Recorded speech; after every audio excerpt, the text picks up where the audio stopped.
Powerless by Robert Lowen. The Young Adult Fantasy Novel, Part 1. Chapter 1.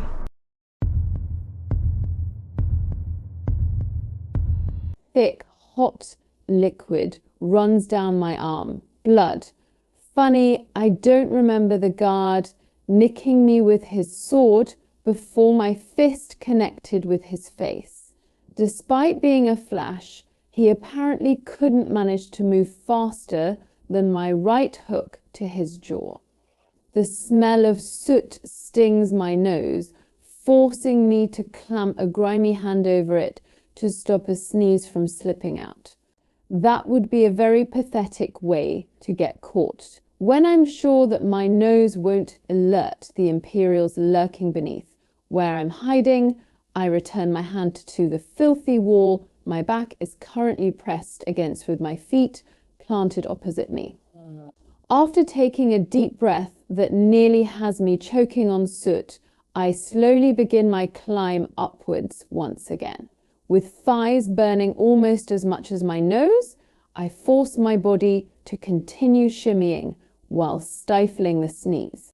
Climbing up a chimney isn't exactly how I thought I would be spending my evening. The small space has me sweating, swallowing my fear before scrambling to the top of the cramped corridor, eager to replace grime-caked walls with a starry night. When my head finally peeks over the top, I greedily gulp down the sticky air, then climb up and over, immediately bombarded with a new concoction of smells far more unpleasant than the stench of soot clinging to my body, my clothes, my hair, sweat, fish spices, and I'm quite certain some sort of bodily fluid blends to create the aroma that surrounds Loot Alley. Balancing atop the chimney, I strain my eyes on the shadowed roof to inspect my sticky arm. I'd nearly forgotten to examine it without the usual biting pain that accompanies a sword slash to remind me. I rip off a strip of cloth from the sweaty tank that clings to my body, dabbing at the gash with it. Adina's going to kill me for ruining her stitching. Again, I'm surprised when I don't feel the familiar twinge of pain as I rub at my arm with the rough fabric impatiently sopping up the stickiness. And that's when I smell it.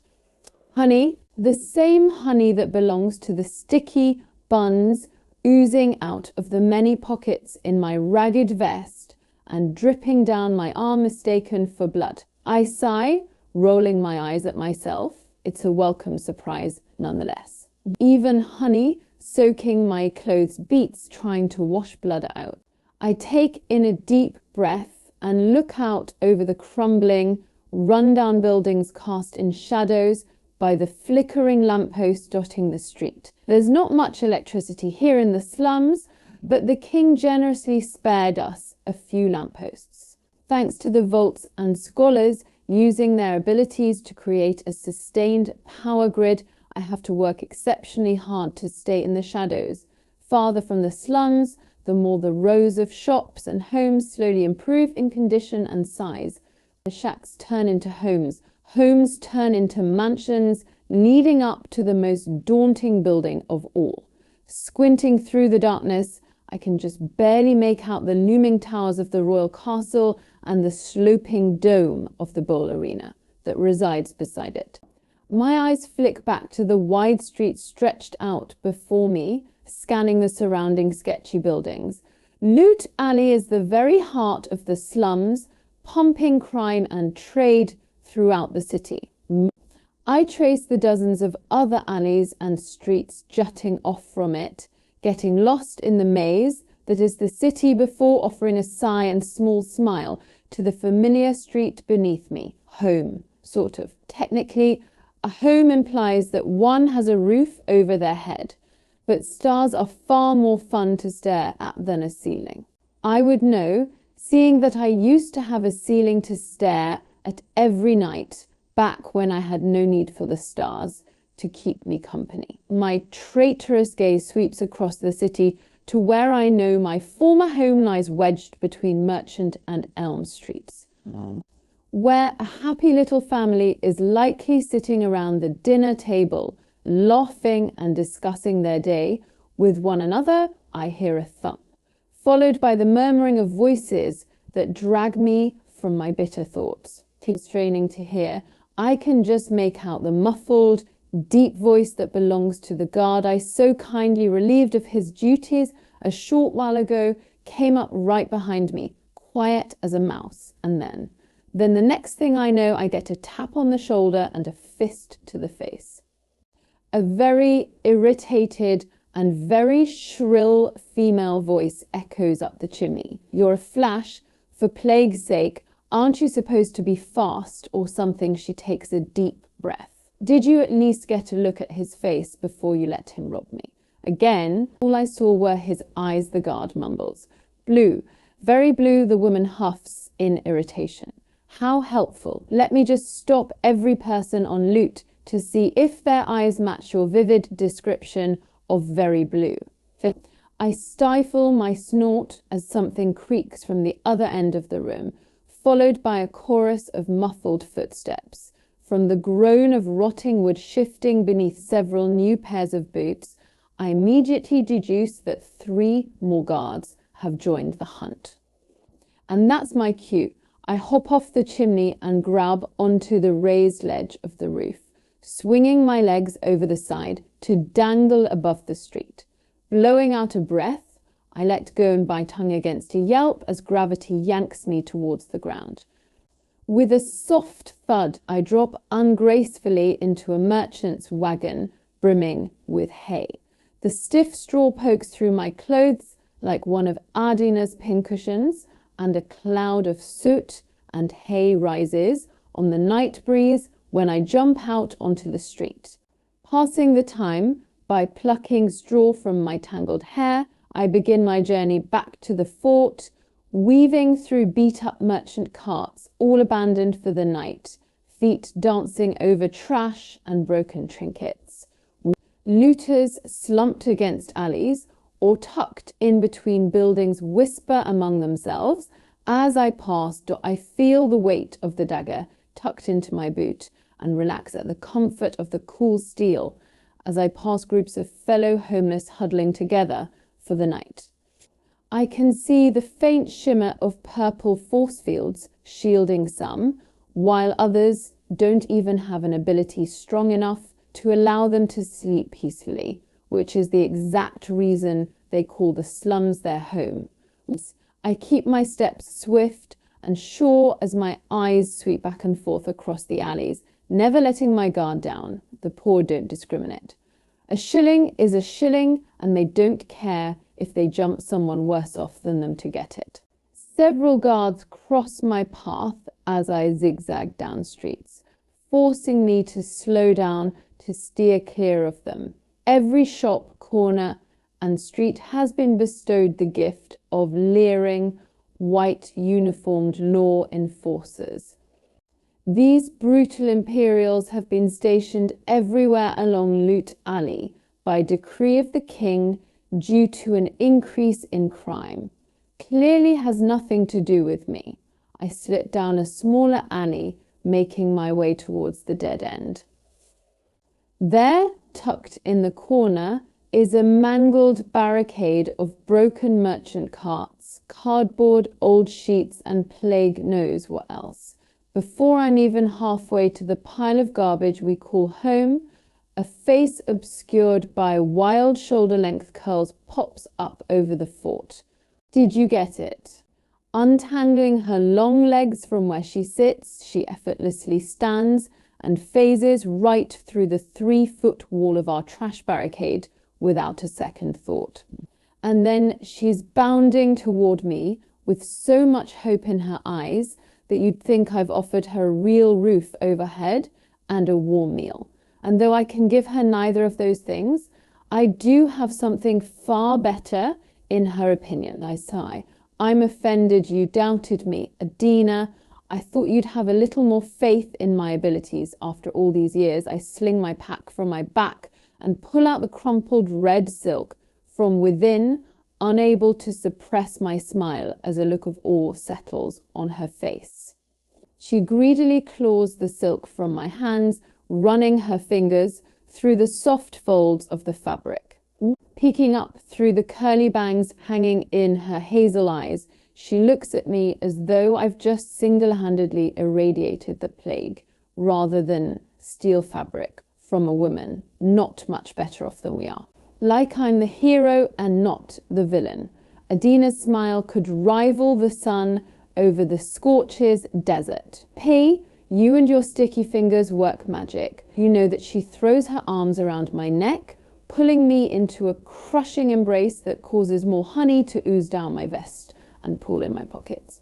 Speaking of sticky fingers, I peel myself from her hug to fish around in my pockets. I retrieve 6 smashed sticky buns, only slightly unappetizing with the hay now decorating them. Adina's eyes go wide at the sight before snatching one from my hand, just as greedily as she did the fabric. She turns mid-bite and strides right back through our fort without a second thought, plopping herself down on the colourless rocks that lay on the inside of the barricade. She pats the spot beside her expectantly, and unlike her, I ungracefully leap over the wall before I can take a seat. I bet Maria wasn't too happy about her shop being looted. Again, poor thing should really up her security, Adina says between bites, a crooked smile joining the crumbs on her face. Despite my robbing the woman at least once a month for the past several years, she's still only managed to conclude that I am a he. At least she's trying, actually.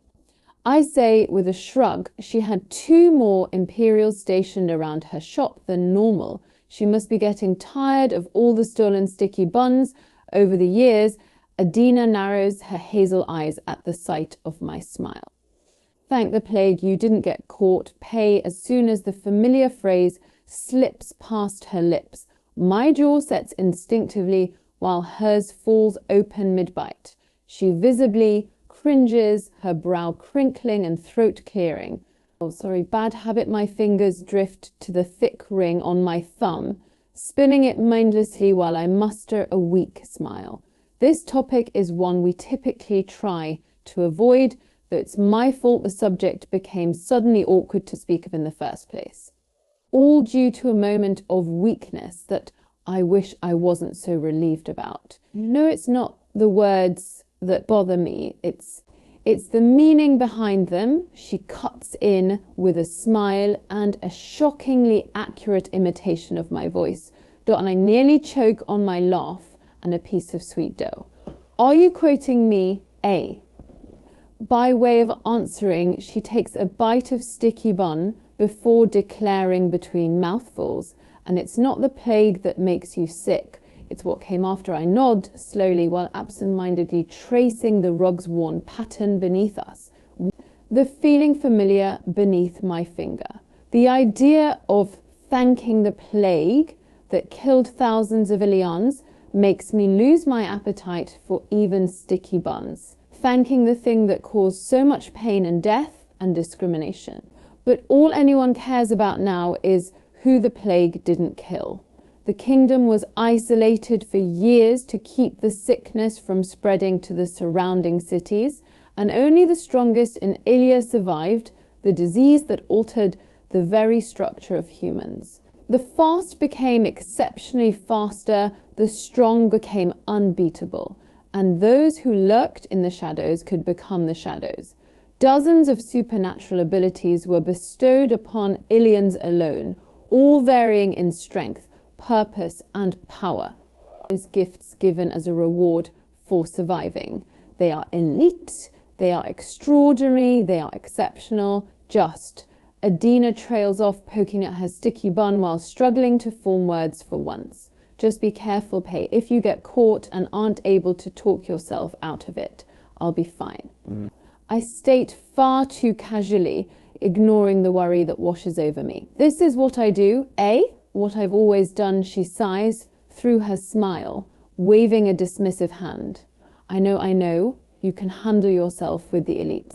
I feel that rush of relief once again, making me feel both guilty and grateful that she truly knows me, because not all those who survived the plague were fortunate enough to be gifted with abilities.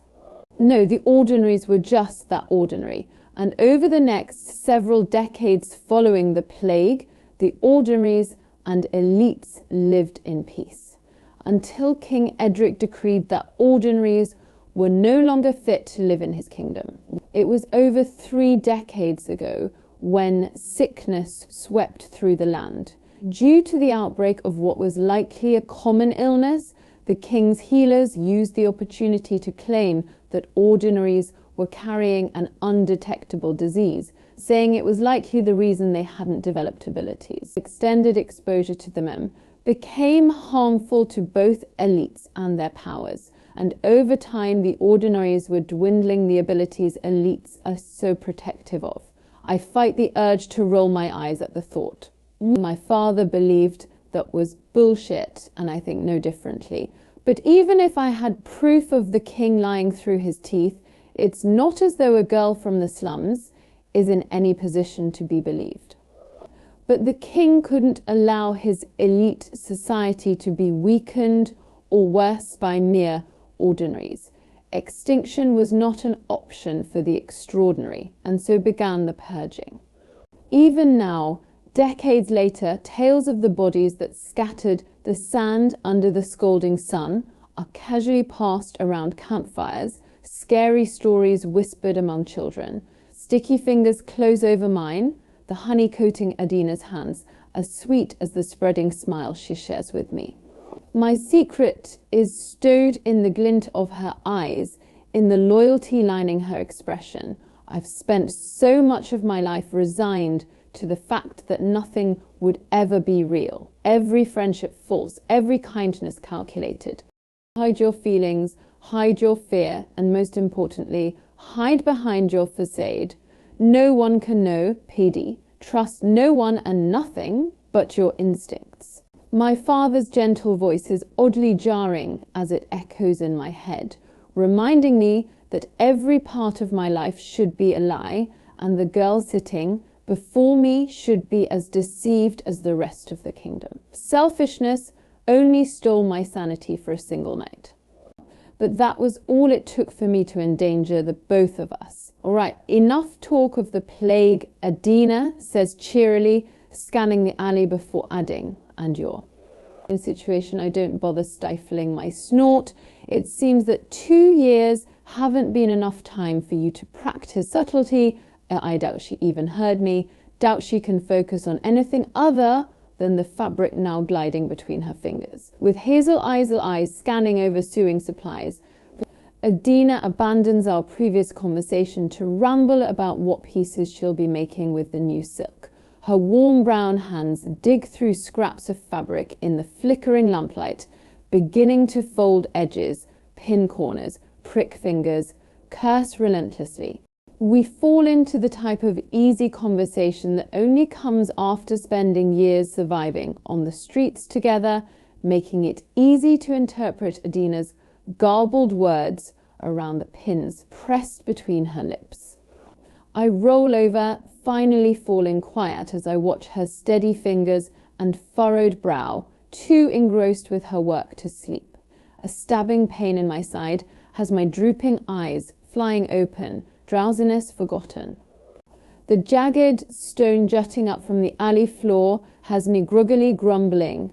Mark my words, I'm going to steal a cot one day. Adina rolls her eyes at me. Just as she does every night, I make the same empty promise. I'll believe it when I feel it, she sings songs. I've rolled over about a dozen times before a scratchy, balled up blanket collides with my head. If you don't quit your squirming, I swear I'll sue you to the bloody ground, Adina says with all the sweetness of a sticky bun. I'll believe it when I feel it. Chapter 2. Kai, a ball of fire skims past my face, nearly singeing my hair off. I barely have the time to duck when I feel a second wave of heat rippling towards me. Plagues, Kit's in a lovely mood today. Dancing on the balls of my feet, I watch as another sphere of fire comes hurtling in my direction as the familiar feel of adrenaline floods through me. I throw up a shield of water, hearing the fire hiss before it melts into nothing more than a thick cloud of steam. Kit squints, attempting to see me through the smoke before his eyes widen when I suddenly collide with him. We tumble to the ground as I pin him down, raising a flaming fist aimed at his face. Yield. I can't keep the smile from twitching my lips. He coughs out a laugh, his gaze flicking between my face and the blazing fist raised beside it. If I say no, are you really going to punch me, little brother? Despite the fire burning mere inches from him, Kit's green eyes glint with amusement. I'd think you would know the answer to that by now. I smile slightly as I cock my fist back farther, posing to strike. All right, I yield, Kit sputters, but only because I wouldn't want poor Illy to have to set another one of our broken noses. I chuckled darkly at the thought of seeing the look on the royal physician's face if we were to stumble in with yet another broken bone. After standing to my feet, I offer a hand to Kit, who's still sprawled on the ground.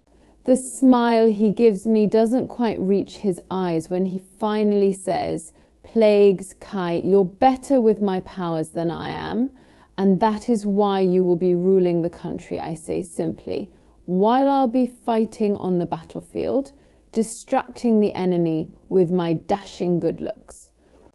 Are you saying I couldn't distract the enemy with my own dashing good looks? Kit asks through his deep laughter, feigning offense. I'm saying that we are only half-brothers, so I'm afraid that means you only have half my charms. Kit barks out another laugh. By that logic, I suppose you only have half my brains.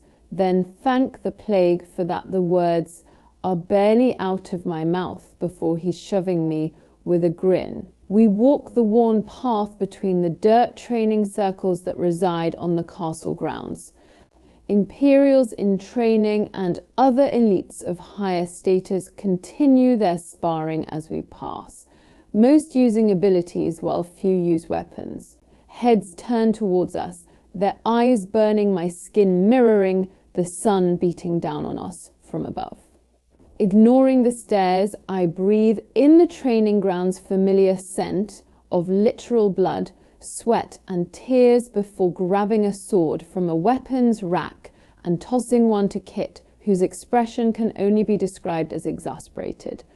You know, I've always enjoyed fighting with weapons more than abilities, I say in answer to his pointed look as I mindlessly test the balance of my blade. Kit saunters further into the muddy ring, all but rolling his eyes. Yes, I'm well aware of how much you love to beat down on me. With a sword, I rotate my wrist, swinging my blade as we begin circling each other. It does happen to be one of my favorite hobbies, yes.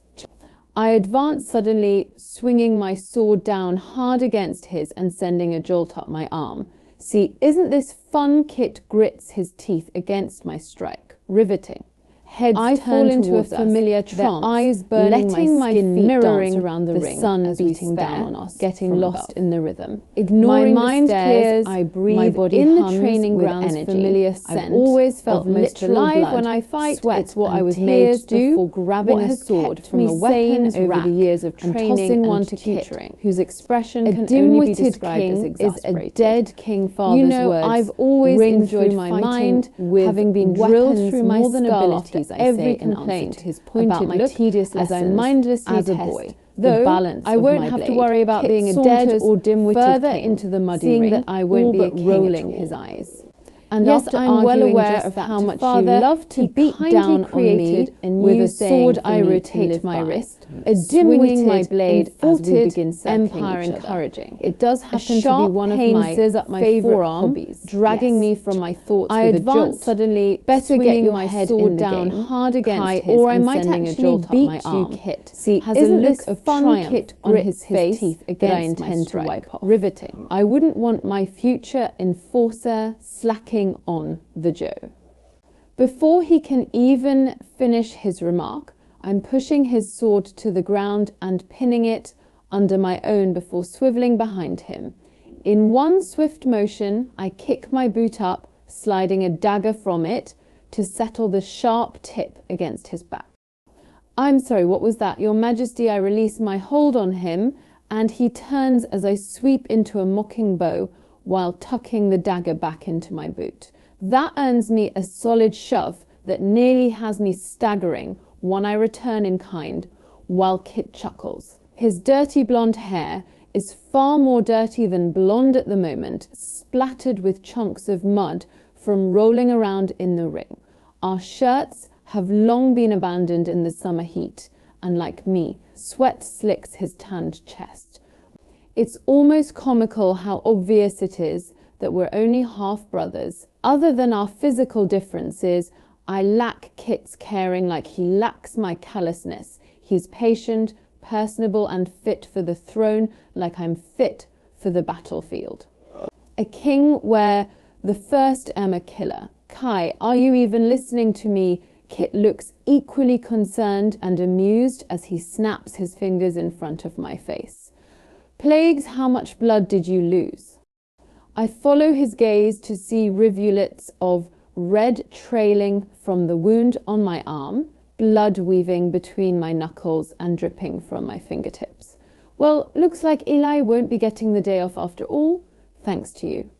I glance up at Kit, expecting a remark only to find his gaze fixed on something across the grounds.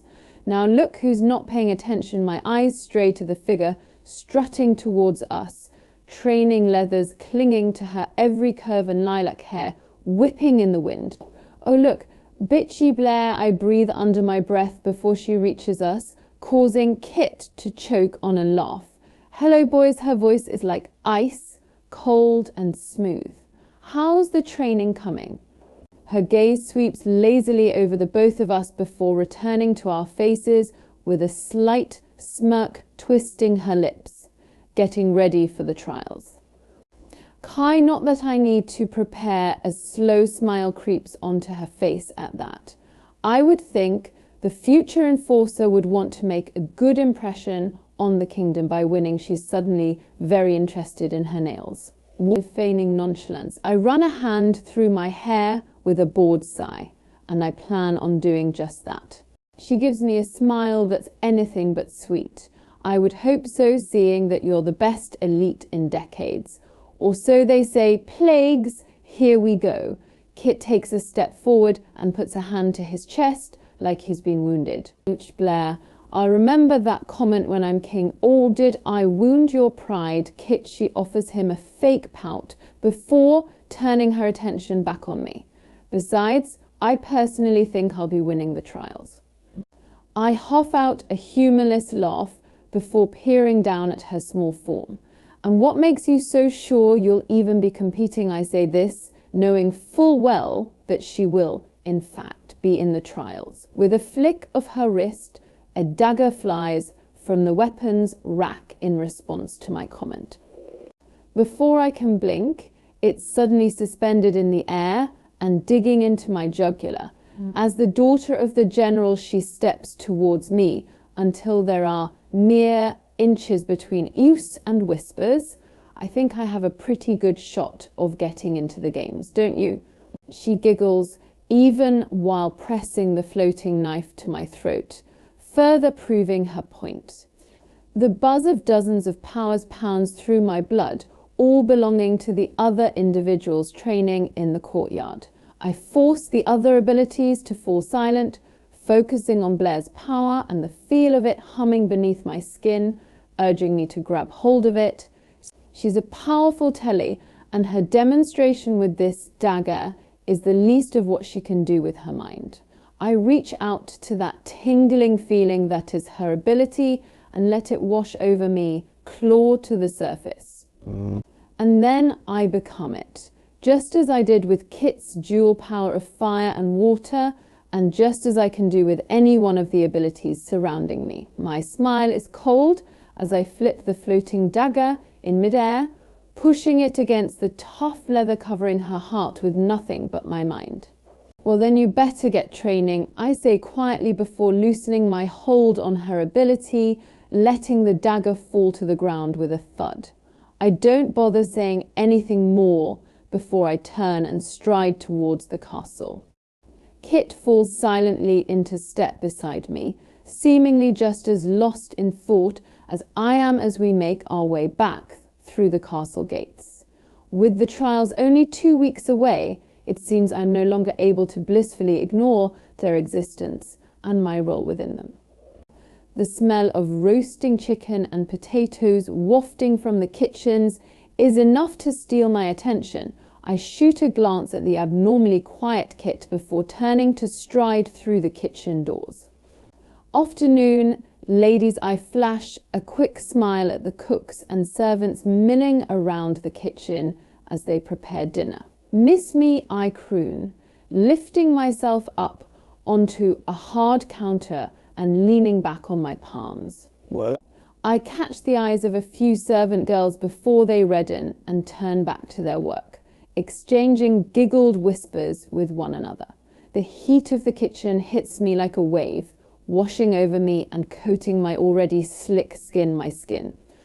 I run a hand through my hair before running it down my face, unbothered by the realization that I've been walking around without a shirt after abandoning it in the filthy ring, a habit even father hasn't been able to break. Kit's head pops around the corner, a grin splitting his face. I thought I smelled my favorite dish. You're such a sweetheart, Gale. He strides over to the cook, stirring a pot full of creamy potatoes over the sweltering stove, her dark skin glistening with sweat. She can't help but smile at the look lighting Kit's face. Oh, don't think I did this for you, Kitty. Mashed potatoes happen to be my favorite as well, she smiles, patting him on the cheek before turning to continue her stirring. Her eyes meet mine from where I sit atop the counter before darting to my arm, and the wound I'd forgotten was still bleeding there. With a shake of her head, she says sternly, "You better not get blood on my counter, Kai." I crack a smile at that. This wouldn't be the first time she shakes her head at me again, fighting a smile all the while. Gale's been slipping us extra food and treats since we were boys running around the castle with half our clothes on, which we clearly still do. She's witnessed far more than one fight unfold in this very kitchen over who gets the last of her sticky buns. You two haven't visited me in a while, she says, adding seasoning to her potatoes. Getting sick of me, him you, yes, but never your food. The words have barely left my mouth before a glob of potatoes comes flying at my face. I don't have the time or energy to duck before the mash joins the matted mud and dirt. Never a dull moment with us. Is there, Kit muses from where he's leaning against a ledge, watching as I pull a potatoes clinging to my hair. I hop off the counter and stride over to the cook, giving her a peck on the cheek. Always a pleasure, Gale. I reach around her to grab an apple from its basket as I say, I look forward to our next food fight. After tossing one to Kit, I rub my own apple on my pants before taking a bite. Prince Kai, I stiffen, sigh, and turn towards the voice behind me. The young boy looks up nervously, his hands fidgeting with the hem of his shirt. I raise my eyebrows, my impatience evident. The king requests your presence in the throne room. Chapter 3. Paedyn, the wheel of a merchant's cart rolls over my toes. I bite back a yelp, but don't bother biting back my rather rude retort directed at the oblivious man who's mindlessly crippling people with his cart. Well, today's off to a great start. I slept fitfully last night, tossing and turning as I faded in and out of my recurring nightmares. Flashes of my father dying while I can do nothing but hold his hand, climbing up a chimney only to find the top boarded up, and Adina, the only person I have left in this world, being dragged away from me, screaming. Sometime between my numerous nightmares, Adina made a feeble attempt to shake me awake. I rolled over groaning, trying to cling to the little bit of blissful sleep I managed to steal. I may be the thief, but I'm regularly robbed of rest. Persistent per usual, Adina then switched her strategy, deciding to pelt me with rough scraps of fabric until I finally raised a white cloth in surrender. The sun, lazy as ever, is slowly struggling to peek over the run-down buildings, casting Loot Alley in morning shadows, while I make my way down the cobblestone path. As the street comes alive with the hustle and bustle of merchants haggling, while beggars plead with anyone who spares them a glance, I easily blend into the chaos that surrounds the slums.my hands itch to snatch some food, to quiet my grumbling stomach, and to bring back for Adina. My eyes flick across the street in search of my next unfortunate victim to rob when something's not right. 14. There are only 14 Imperials lining the street, but there should be at least 16 today. I would know, seeing that I've memorized their rotations. I spot Egghead and Hook Nose in their usual spots outside of Maria's shop, along with several other Imperials with equally accurate names. With the white leather masks obscure half their faces from view, it's rather difficult to come up with creative nicknames for the bastards, so I pride myself on the few I've invented. Normally, the prospect of fewer guards would be a relief, and perhaps it's my psychic abilities kicking in, but the sight worries me. My stomach growls angrily, impatient as ever. Food first, funny feeling second. I zigzag through the crowd with ease, swiping apples from the cart that ran over my toes, the revenge as sweet as the crisp fruit I bite into. Leaning against the crumbling wall of a shop, I spot what looks to be a young apprentice haggling with a tradesman. I watch as he fixes the merchant with a glare before throwing down several coins and snatching up a bundle of what can only be black leather. My eyes skim over the shillings as they roll on top of the cart, counting them quickly to find far too many coins there for leather.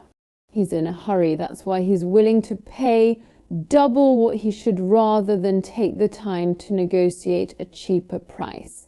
And he has the money to spare. The perfect target.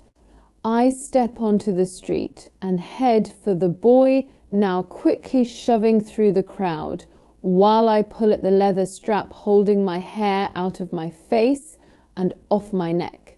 It falls down my back in a cascade of messy, silver waves while I curse the sweltering heat that already has my neck sticky with sweat. Letting a curtain of hair fall over my shoulder and into my face, I morph myself into the perfect picture of innocence. Make them underestimate you. Make them overlook you until you want to be seen. It's been so long since I've heard my father's voice that the soft sound of it threatens to slip from my memory and drift into death with him. The thought shatters when we collide. I stumble, scrambling to grab hold of the unsuspecting apprentice as I let myself fall.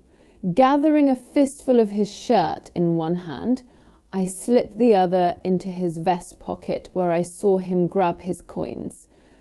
I can feel 6 shillings there and resist the urge to grab all of them before only palming 3. Greed is not an easily tamed emotion, but I force myself to leave the other coins, knowing that he's likely smart enough to feel the lack of weight in his pocket if I take them all. And I don't need to add any more scars to my back for getting caught. But right as I'm about to pull out my hand and rumble an apology for nearly running the boy over, my fingers catch on the inside lining of his vest. No, not just the lining, a secret pocket. I feel a folded piece of parchment within, and on an impulse I can't explain or justify, decide to palm that too before sliding my hand out and shyly looking up into the apprentice's face. His brown eyes are wide as I stare up at him through the strands of hair blowing across my face. I arrange my expression into that of utter embarrassment and quickly uncurl my fist from his shirt. Blowing a strand of hair from my eyes, I take a step back to put some space between us. I am so sorry, sir.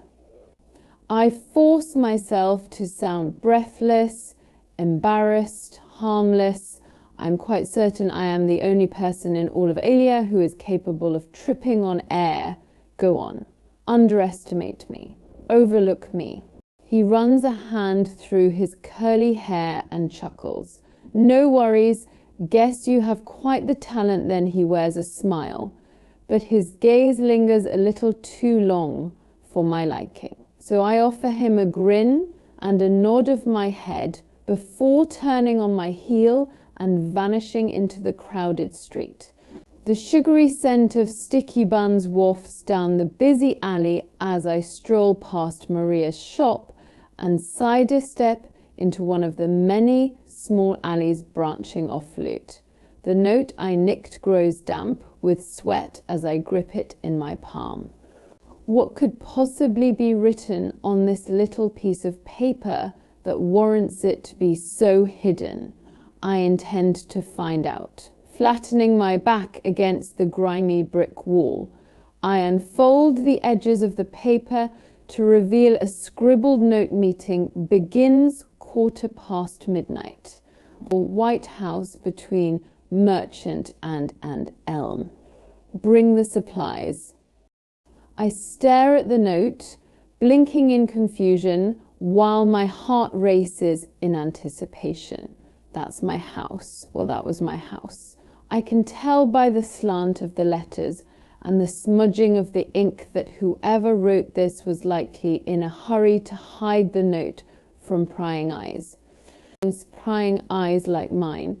Dozens of questions flood my mind, each one more confusing than the last. Why on this plague-forsaken earth are meetings being held at my house? Former house, you left it, remember? And to meet there in the middle of the night with supplies, the leather. I trip over the uneven cobblestone, ripping me back to reality and the realization that I've been pacing this whole time. I shove the crumpled note back into my vest, mind still reeling as I step out onto the busy street now bathed in sunlight.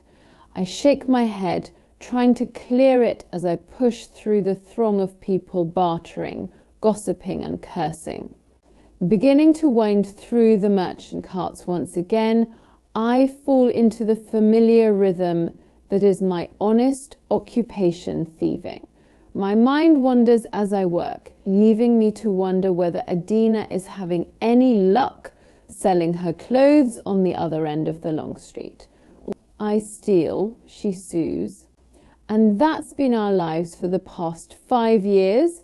I was barely 13 and utterly alone in the world when Adina quite literally ran into me. Well, she phased right through me I'll never forget the look on the Imperial's face as he sprinted after her, screaming about stolen pastries. And without a second thought, I didn't hesitate before sticking my foot out into his path.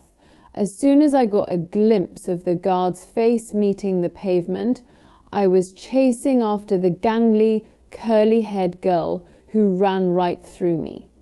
An uneasy alliance was born that day, one that was supposed to stay that way.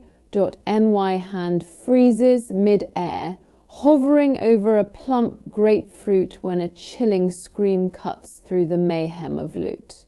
I twist around, fruit forgotten, searching through the throng of bodies to find the source of the noise. My eyes scan the crowd before snagging on a small, slumped figure crumpled against a wooden pole stained red at the center of the street.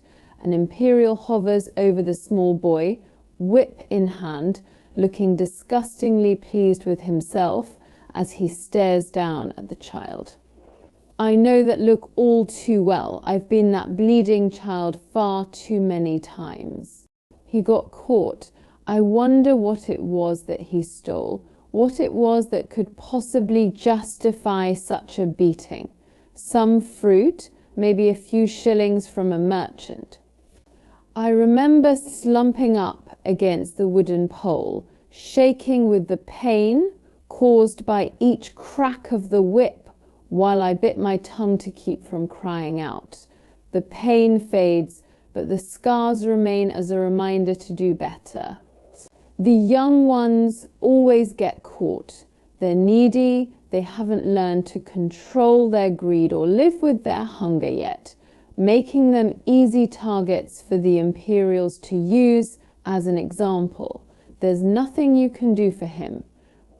I have to beat those words into my head to ensure my feet don't find their way to the boy, because I tried once, tried to step in and help a little girl who reminded me of myself, scared and yet so determined to never show it.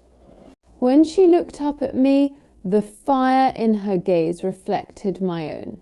In the end, my attempt to help only ended with extra lashings for the both of us. I grimace and quickly turn away from the gruesome scene, only to get a mouthful of starchy, crumpled uniform when I slam into the lowlife wearing it. The Imperial stares down at me, amusement flickering in his eyes surrounded by that white mask. Though he looks to be at least 10 years my senior, blonde hair sticking up at odd angles, he takes his time lazily trailing his gaze over my body. I bite my tongue before I can say something he'll likely make me regret. Imperials aren't known to be gentlemen when it comes to young girls or to anyone for that matter, and I don't intend to find out if he exception. So sorry, sir. I seem to be madly clumsy today, I say, planning my escape into the crowd. A clammy hand wraps around my wrist and spins me back around. I summon every bit of strength I have to suppress the fighting instinct that screams at me to knee him in the groin and bash his head into the stones beneath our feet. Why in such a hurry? His toothy grin and black eyes send a shiver down my spine, and the foul stench of alcohol on his breath only adds to my unease. I smile and force myself to be polite as I shake out of his grasp, just trying to run some errands before the market gets too crowded. That's all Hemim runts, eyeing me skeptically. Say, what's your power, girl? I fight the urge to stiffen as he continues with a grin. By decree of the king, the first time to question anyone I feel should be questioned. He loves being in control, having power. I'm a mundane. No, I say simply, stating my tier on the elite's food chain to prove that I am of little threat and importance to him. A psychic, I look him right in his black eyes as I say it, willing his black heart to believe me. Is that right?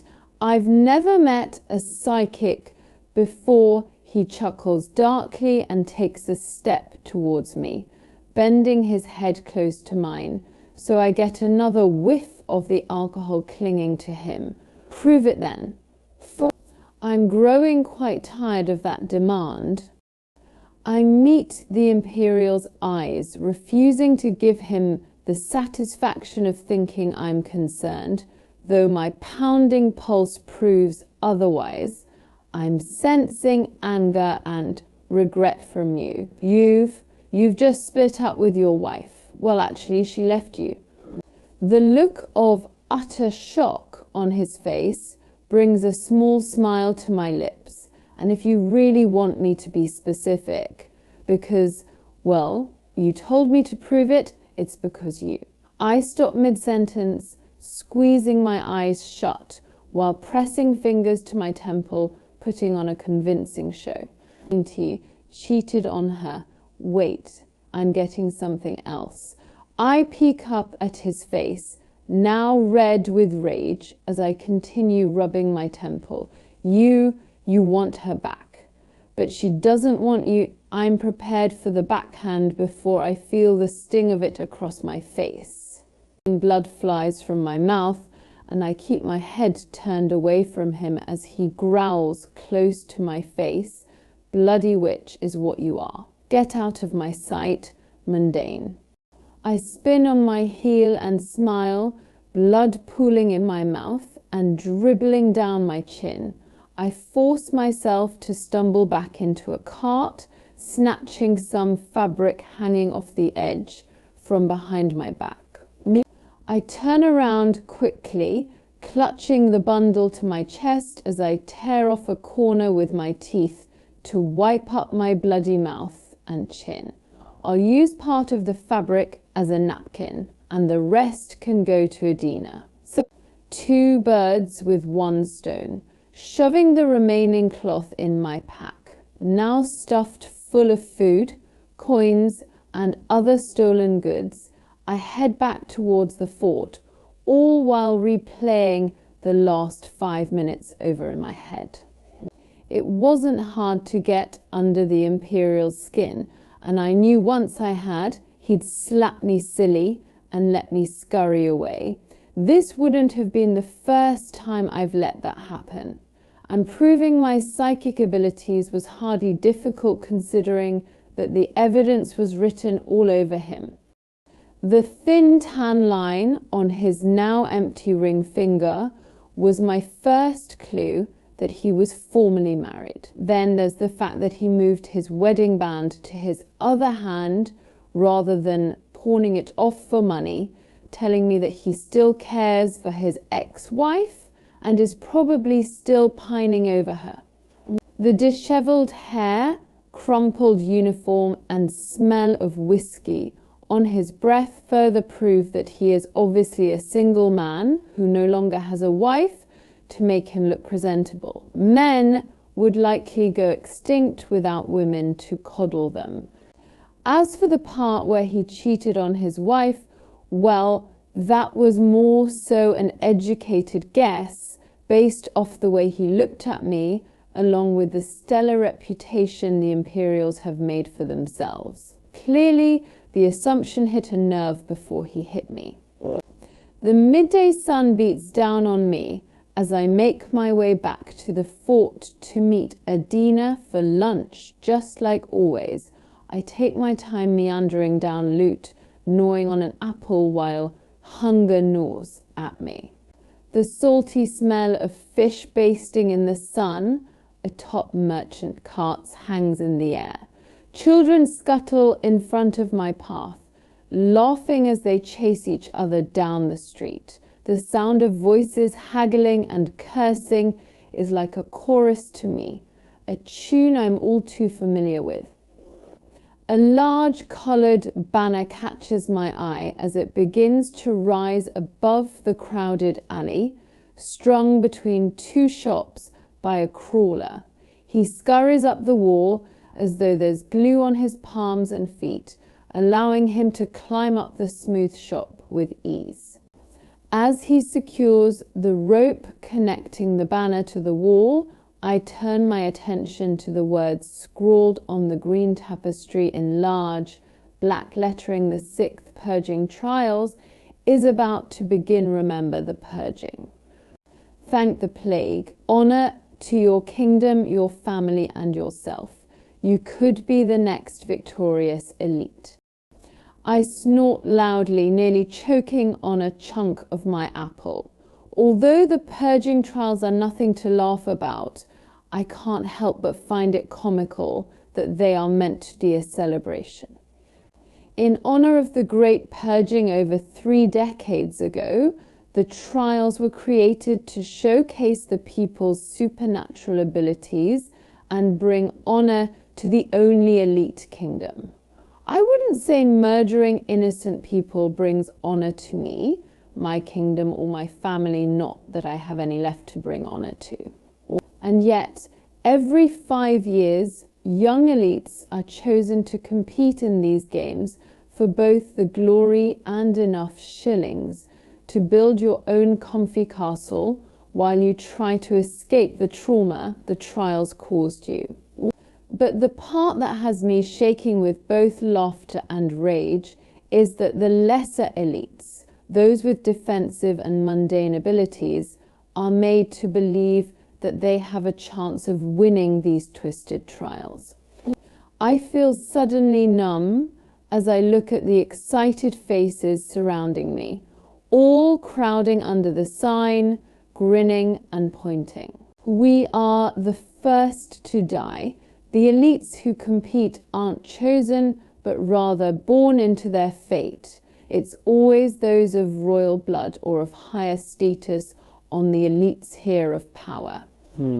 I scan the crowd, eyes skipping over the smiling faces of mundanes who are only thrown into the trials for entertainment after the king allows us to pick who we wish to represent us.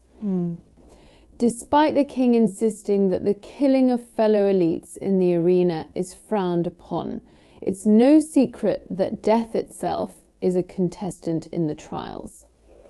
Dying teenagers apparently make things exceptionally more entertaining, and if the elites won't do the killing, the king will pull the strings in the arena. I push through the throng of people gathered under the sign, all talking over one another about who will represent loot and what they would do with the prize money. There have been very few times in my life when I haven't envied the elites. But at the thought of competing in the purging trials, I've never been more thankful to be nothing and no one of importance. Completely ordinary. Chapter 4. Paedyn, are you going to eat that? Adina is eyeing the half-eaten orange on my lap while I sit leaning against the alley wall behind the fort. Have at it. The words have barely slipped past my lips before she leans over, her curly hair blowing in the soft breeze as she snatches the fruit and pops a slice into her mouth. The imperial with the impressive backhand left me the lovely gift of a split bottom lip, making it difficult to choke down food. How do you do today? I ask while mindlessly spinning the thick silver wedding band on my thumb. The cold steel of my father's ring bites into my skin, comforting me like it always has. I suppose I'd have my mother's too if it weren't buried with her when I was a baby. Illness, father had said. She was an ordinary after all, and the lot of us are apparently weaker as these humans. But he married her anyway, loved her despite it, protected her, kept her secret just as he did mine. Adina sighs, and I'm brought back to the present when she says, between bites of orange, can't complain. Oh, I sold that top I had been working on for ages for 3 whole shillings too. You know, the green one with the deep neckline and scalloped hem. I give her the same confused look I always do when she starts speaking in her sewing language. Ook, you're hopeless when it comes to clothes. Pay. I glance down at my battered tank beneath the olive green vest atop it. Everything changed the day Adina made me the pocketed vest, knowing that it would serve me well as a thief. That was the day an uneasy alliance began to blossom into an easy friendship.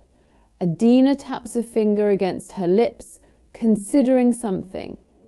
I bet if you had on the right outfit, everyone would be too busy staring at you to even notice you're robbing them, I snort. I'd rather not have people staring while I'm committing crimes. That seems a bit counterproductive. I snatch up my dagger and tuck it into my boot, brushing my fingers along the swirling silver handle. It's the only other keepsake I have from father, besides his ring, both of which I never go without. I'm admiring the intricate handle for the 100th time before jolting when I suddenly remember something. Be careful today, A. There are fewer guards out than usual for some reason, and I don't like it, just. I struggle to find the right words. Just keep an eye out for anything out of the ordinary. Okay, she looks slightly unsettled by this news, but the narrowing of her hazel eyes is playful. Is this your psychic juju warning you of potential danger? Yeah, we definitely need to work on your subtlety, I sigh, shaking my head at her with a smile. I stand to leave, groaning as I stretch out my sore body. Adina gathers her clothes, all varying in different sizes and colours, and reluctantly waves goodbye before heading back out onto loot in the hopes of selling more items before sundown. I step out into the crowded street, now bathed in late afternoon sunlight, and head towards the buzz of the marketplace. I start off easy, first nicking some fruit and fabric before growing bored and moving on to bigger and better items. Wallets, watches, and shillings are what I'm really after this evening. I spy a man with dark blue hair and a glittering watch adorning his thick wrist before quickly deciding to make him my next target. Peering down the packed street, I spot a few others with abnormally coloured hair dotting the crowd, evidence that a genetic altering plague comes with more perks than just supernatural abilities. Though even with the mop of silver hair atop my head, I still wasn't gifted a power to accompany it. It takes me far too long to escape the blue-haired man after stealing his watch. Not because he caught me, no, but because he wouldn't stop talking to me. After stumbling into him and slyly slipping the accessory from his wrist, it was clear the poor man was dying to spew gossip with anyone willing to smile and nod at him. I'm about ready to head in early and call it a decently successful night when a tall figure, completely clad in black, strolls onto loot. He walks with an air of confidence, so at odds with the hunch that the homeless have adapted in the hopes of drawing as little attention to themselves as possible. But this man is making it difficult to look away. He wears a loose black button-down, tucked into slim back pants and separated by a simple belt. His collared shirt is halfway unbuttoned, billowing open in the breeze to expose part of his tanned chest. His facial features are fuzzy from this distance, but his tar black hair falls over the top of his forehead in messy waves. With his hands buried in his pockets, his long strides carry him deeper into the market, looking cool and collected. He's not from here. I can see it in the way he looks around, as if taking it all in. It's likely he is an offensive, an elite of higher status or noble blood, who rarely sets foot into the slums. I can see in the way he walks, in the shine of his shoes, that this man will be carrying far more than a few measly shillings. I squint, trying to get an idea of where he might have slipped his silvers. There, swinging against his leg, attached from his belt with a strap, hangs a pouch that many Ilyans used to carry change. Specifically, the confident ones, seeing that an unguarded pouch is easy pickings for a thief. Easy pickings for me. My last unlucky target for the night. It's a good thing he's so bleeding tall, or I would have lost him in the swarm of people. I watch women of all ages crane their necks as he passes, trying to get a better view of the handsome stranger before he melts into the mass of people. I shove through the crowd and tail him until he steps out of the main path between merchant carts and onto a less crowded street. I shake out my hair, letting the long waves fall limply over my shoulders as I cut down a street, heading to cut him off. The back alley I zigzag through spits me out onto the same one the stranger strolled down, and now I am heading straight for him. I keep my eyes glued to the ground when we collide. Following my usual routine, I let myself stumble backward from the impact, fighting against every instinct screaming at me to plant my feet and stand my ground. Strong arms wrap around my waist to keep me from falling, leaving his money pouch open and exposed to lowlifes like me. I grab hold of the front of his shirt, acting as if I did so as a reflex to keep my balance. Really? I just needed a reason to have my hands so close to his body without looking suspicious. The starving boys from Loot don't feel like this. The thought dissolves when I reach my hand into the pouch at his hip, my fingers deducing that there are at least 20 shillings casually hanging from this man's belt. He must be very confident in his abilities to walk around Loot with so much. Well, Loot, I'm tempted to rip off the pouch and run, knowing full well he'd catch me in about 3 long strides, but not knowing when I'll quite literally run into an opportunity like this again, I refuse to leave without at least half of what's in his bag. But he'll feel the weight difference if I take half. My mind is reeling. Then distract him.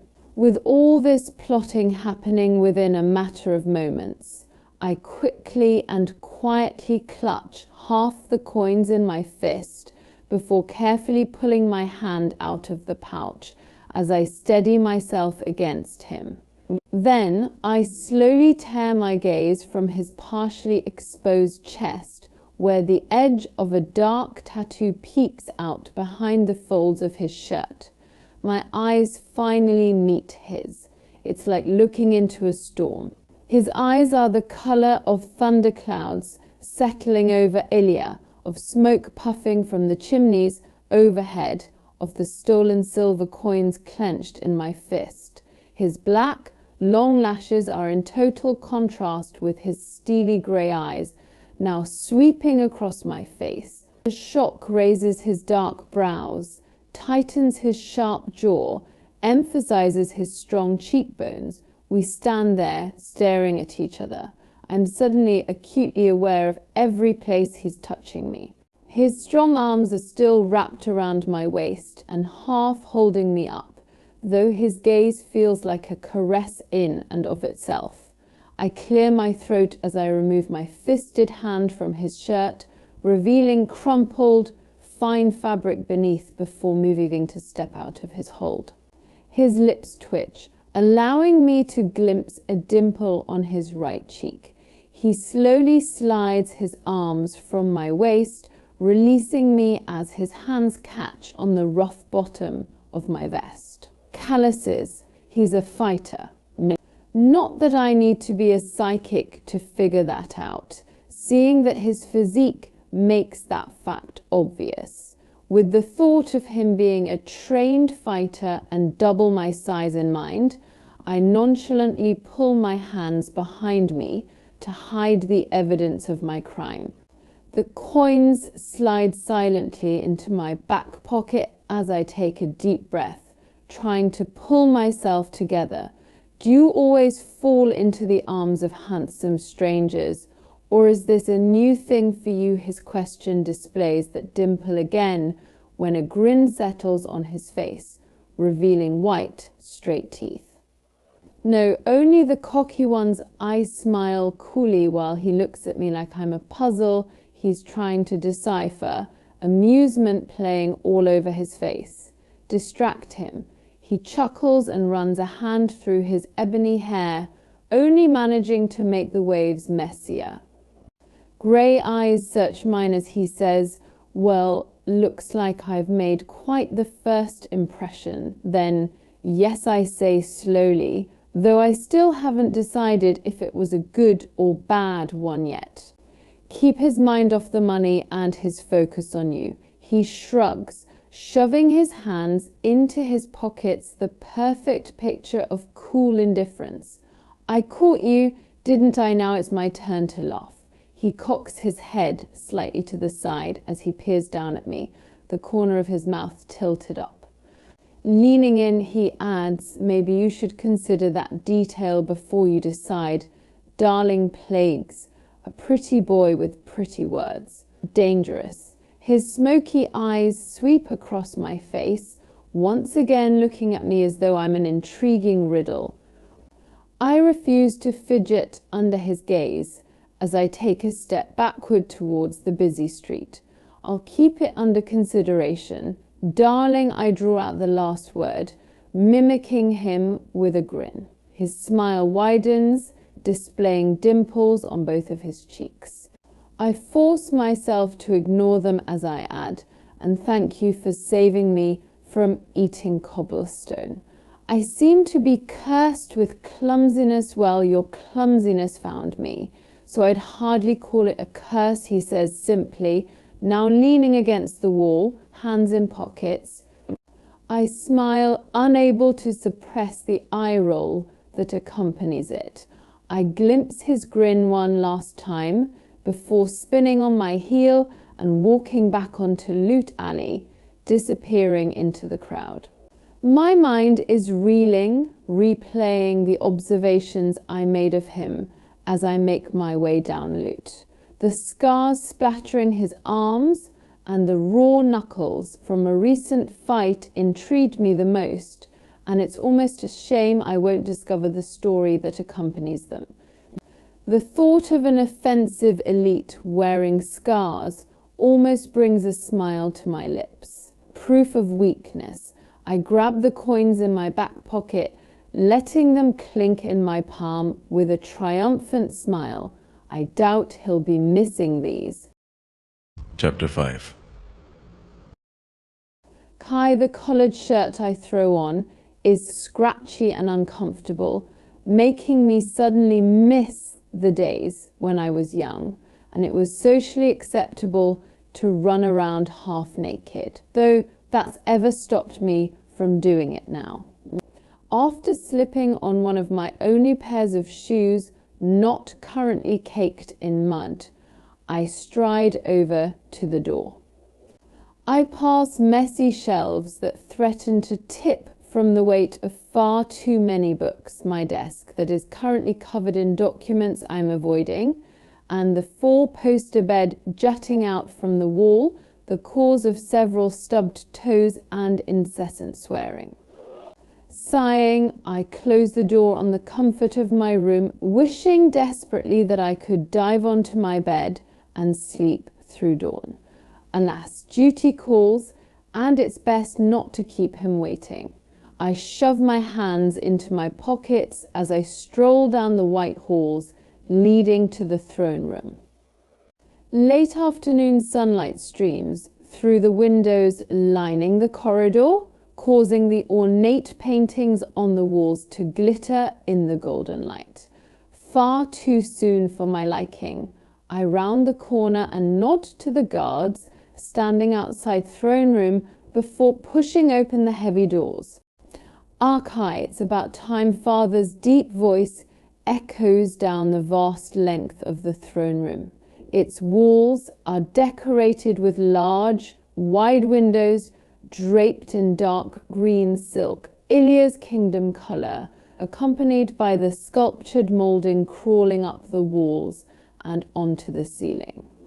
Currently, a long wooden table resides in the middle of the polished marble floor, where the king occupies the chair at the head. Good, you put on a shirt, he sighs, but I see a slight smile in his eyes. I considered telling the servant to add that detail to the message he gave you. Oh, don't worry, Father, I won't make the mistake of showing up to the throne room without a shirt. Again, I memorized the hint of a smile on his face, not knowing the next time I'll see it. The next time I'll learn it, he's a brutal man, a brawny who is strong physically as well as mentally. He's stern, stubborn, and set in his ways. So seeing him offer even the faintest of smiles has me involuntarily returning a faint one of my own. Our dynamic together has always been difficult to say the least, but in moments like these, it's easier to ignore our unpleasant past. He clears his throat along with any emotion on his face. And there's the father I'm so used to. I have a mission for you as the future enforcer I live to serve, I answer flatly. I live to kill. My life means the end of someone else's. The types of missions enforcers get sent on are anything but heroic.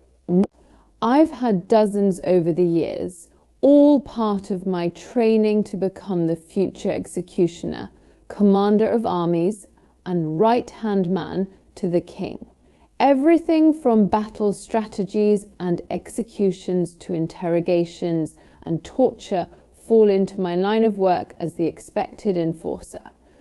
All glimpses into my bright future.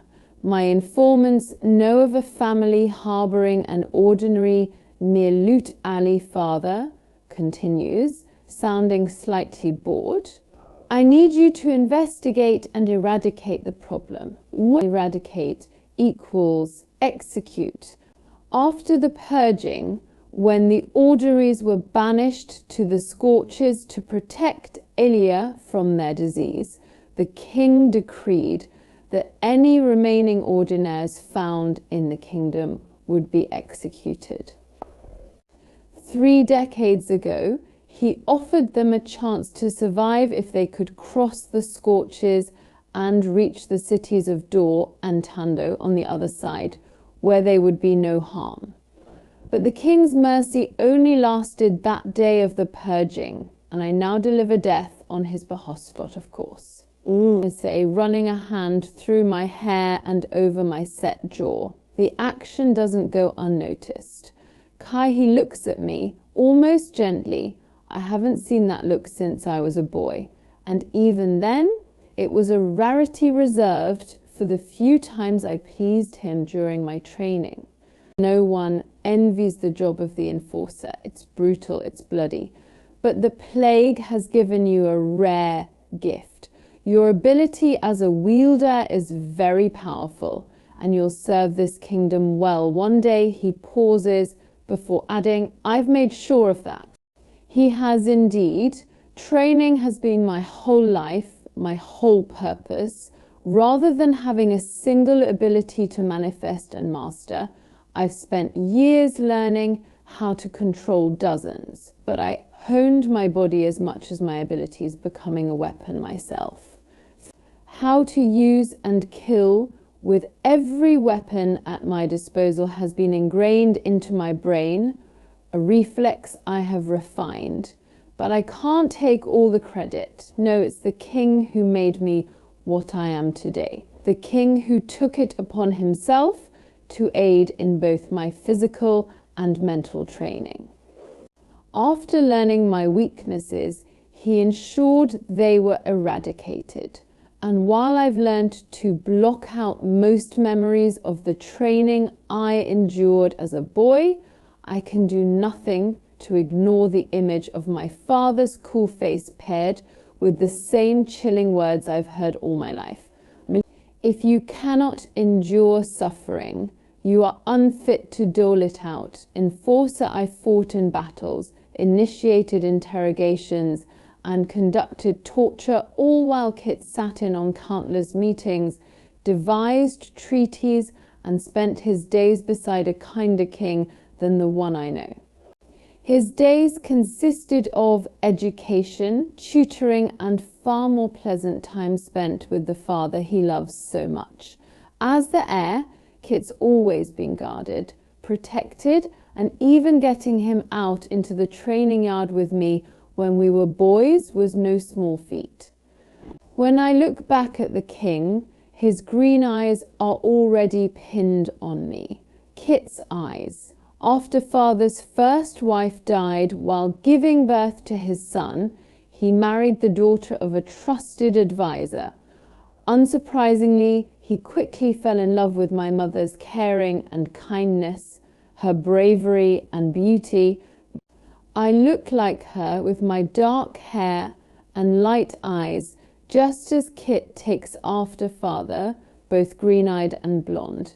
I clear my head, tucking thoughts of the past away until the next time allow myself to dwell on them again. So, my voice is dull when I finally ask, when do I leave those exact words pocket at a memory, reminding me how naive I was when I asked them before my very first mission, not knowing that I would become a murderer that day, not knowing I would watch a man crumple to the floor in a pool of his own blood at dawn. Dawn came far too early for my liking, and before I know it, I'm making my way to the stables. The large white barn casts an even larger shadow in the early morning sunlight. Each wall is lined with stalls where the horses nibble on hay, looking up at me curiously. My gaze slides over the two imperials standing to my left, accompanied by 3 horses saddled for the journey ahead of us. I grit my teeth. The king pulled 2 guards from the rotation en route alley as a safety precaution, though I'm more than capable of handling this on my own. But it seems that in a single night, father has suddenly grown to care for my well-being. It's only taken 19 years and the fact that I am now valuable to him. I shake my head and mount the horse closest to me, swallowing my pride enough to admit that it's wise for Imperials to be with me in the case of a banishing. The trip to Lute is a long one, and we pass the time in utter silence. Streets slowly turn to slums as we head further into the city, and I could smell the large market alley before reaching it. The familiar scent of fish, smoke, and other mysteries welcome me as we head on to Lute. The echo of our horses' hooves clopping down the uneven cobblestones bounces off the walls of rundown shops lining the street. A few early risers dart out of the way, making room for us as they point and whisper. We turn left down a smaller street jutting off the main alley and head for a small wooden shack. I hop off my horse without hesitation and stuff the reins into the gloved hand of an Imperial, letting him deal with securing the animal. If they must be here, they might as well be useful. To me. I stride to the door, slipping a hand from of my pocket to knock. I hear a thud from inside, followed by the sound of heavy footsteps before the door swings open, creaking on its rusty hinges. A huge burly man with a thick beard and even thicker hair stares at the scene before him. I'm surprised he can fit through the doorframe. His blue eyes widen under his bushy brows as he looks between myself and the two Imperials now flanking me. Prince Kai the man looks astonished and flustered all at once. Hi, what an honour, his falsely cheery voice carries down the street, likely waking his neighbours as he reaches out to offer a handshake. His grasp is firm and calloused, much like my own. Nathan, correct, he nods. And I continue. I had a few questions to ask you about an orderly found here in loot. I'm sure that's not a problem. I watch him closely, searching for any indication that he knows what I'm talking about. Nothing. His face remains utterly expressionless. Mind if we come in? It's not a question and he knows it. I already have my foot over the threshold before he steps away from the door. The house is no bigger than my bedroom back at the palace. On one side of the room, small beds are pushed together and lined crookedly against the wall. The kitchen resides on the other half of the room, equipped with a rundown sink, a chipped wooden counter, and a large table surrounded with two wide-eyed boys and a woman. A large, faded rug joins the two sides of the room, the only decoration and splotch of colour in the house. Nathan clears his throat. This is my wife, Layla. She smiles warmly, her white teeth contrasting against her dark skin as she eyes the Imperials shifting on their feet behind me. And these are our boys, Marcus and Cal. Nathan points at each of his children, naming them off. Marcus keeps his eyes pinned to the table, not daring to look at me, while his younger brother, Cal, is far too curious to keep his eyes from darting to mine. I reach out with my power, making sure none of them are the ordinary hiding in plain sight. My wielder ability is especially helpful as the enforcer, making my job far easier and far more efficient. Nathan is a brawny, and I'm not the least bit surprised, seeing that he's a mountain of a man. I can feel Layla's power as a healer bubbling in my blood like champagne, while Marcus and Cal both possess mundane powers, Marcus with the lie-detecting ability of a bluff, and Cal as an enhancer with his heightened senses. You know why I'm here, I say coolly. Have you seen or heard anything about an ordinary hiding around here? No, sir, we haven't. It's Layla who says this, her soft voice steady. My eyes sweep over the house again, stopping on the sink. Bowls still sticky with porridge are piled within it, waiting to be cleaned. Five bowls when there are only 4 mouths to feed. Interesting. Well, then you won't mind if I take a look around. Once again, not a question. I casually stroll through the small house, stopping every once and a while to examine something more closely. I feel the eyes of both my Imperials and the family burning into my back as I take my time perusing the home, hands casually in my pockets. Nothing seems out of the ordinary. I'm about ready to call this a dead end and a waste of my time when I step in the middle of the patterned rug, now faded from years of trampling feet. A creak sounds beneath my shoes. I stop and shift my weight, listening for the sound again. And sure enough, wood groans once again beneath the rug. Interesting. Though Nathan's face remains expressionless, the blood has drained from it, leaving him ghostly pale. Lift the rug, I say, dryly to the guards, never taking my eyes off the family. And that's when I spot an emotion I'm all too familiar with, the one that tends to accompany my presence: fear. As the rug rolls back, I spot the outline of a trapdoor, blending in almost seamlessly with the rest of the dirty wooden floorboards. The thud. This is what I heard closing when I was outside. A sob escapes Layla when I kneel and swing the trapdoor open, revealing a cramped, dark space beneath. There, tucked in the corner and hugging her knees, sits a little girl. When she looks up at me, the fire in her eyes matches the bright red of her long hair. Plagues, she's so young. She can't be more than 8 years old, but the girl doesn't fight me as I reach down and lift her out of the damp box. I set her on the floor where she stares defiantly up at me, not a trace of fear on her small face splattered with freckles. I feel for any sort of power coming from her, just to be sure. There is nothing extraordinary about this girl because she's ordinary. Strangled sobs begin filling the room. No, Layla's shaky screams echo off the walls.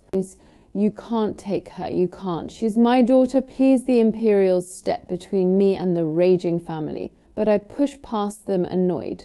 The boys are both sobbing now, hugging their mother's legs, while Nathan looks stunned, silent tears slipping down his cheeks and into his matted beard. Calm down and tell me where the hell she came from and how long you've been harboring her. My voice is low and stern, cutting through the chaos. The little girl standing before me looks nothing like this family, with her freckles and flaming red hair. Not to mention that both Nathan and Layla are elites, meaning the two of them could never produce an ordinary. She's been here for 3 years. Layla's voice trembles, sobs racking her small frame. We found her on the streets, so we took her in. We wanted a daughter. I couldn't have any more kids. She trails off, wiping at her face. I'm one of the few healers in the slums, and she seemed healthy, strong. So when we found Abigail, W-E ... finally got to have a little girl, Abigail. I wish I didn't know. Wish I didn't have to add another name to the endless list of those unfortunate enough to cross my path, unfortunate enough to cross the king. The first heave a sigh. Here it comes. You know, the lawnmower choking sobs fill the room, forcing me to raise my voice. By decree of the king, all ordinaries are to be executed. As for anyone harboring said ordinaries, they are to be banished to the scorches. I was in the middle of reciting the same rehearsed lines I've said dozens of times when a large, solid body charges at me. The blank stare he wore just moments ago is long gone, replaced by a hatred that contorts his face in fury. Nathan hits me around the middle and runs me into the wall, knocking the air from my lungs while bashing the back of my head against the hardwood. That's gonna kill like the plague tomorrow. I distantly hear a scream tear from Layla's throat, along with the Imperials' heavy footsteps as they run over to intervene. No, I shout at them, ducking under a punch aimed at my nose, while the guards halt, confused. I'll handle him myself. He throws another punch, this one intended to break my jaw. I dodge just in time to see his fist connect with the wooden wall where my face was, sending splinters flying when his hands break straight through. My fighting instincts take over, and I don't even bother reaching out to use Nathan's power. With his fist still buried in the wall, I duck under his outstretched arm and pull out his wrist, twisting his arm behind his back to press it beneath his left shoulder blade. He grunts in pain before kicking back at my kneecap, hard. Pain sears up my leg as he spins out of my hold, raising his supernaturally strong fist.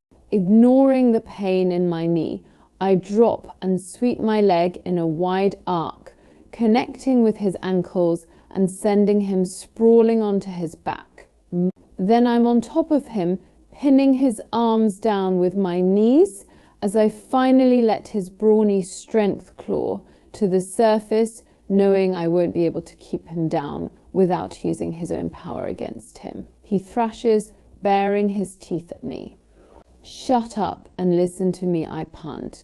"We can do this the easy way or the hard way. And personally, I'd prefer the easy way. She's my daughter," he bellows, a look of anguish in his eyes as he tries to tear me off him. "Well, clearly you have no regard for my feelings because you want to do this the hard way," I sigh, cock my fist back and connect it with his jaw.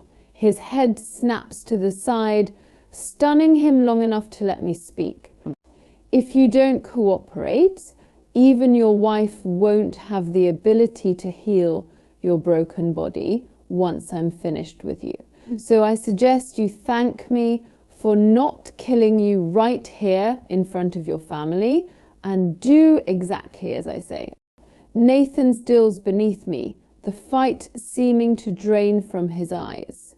I shift, crouching beside him to stare down at his defeated form. "Now get the hell up before I change my mind," I murmur before standing to my feet. When he doesn't budge, I add, "Patience is about as foreign to me as mercy, so I wouldn't press your luck at that." He scrambles to his feet and steps in front of his huddled family, blocking them from me, shielding them from a monster. I keep my eyes locked on the sight of them, taking in the tears spilling down their cheeks and sobs slipping past their lips as I bark orders to the Imperials. They hurry to heed my commands, tying up the prisoners as I casually add, "Keep to the side streets."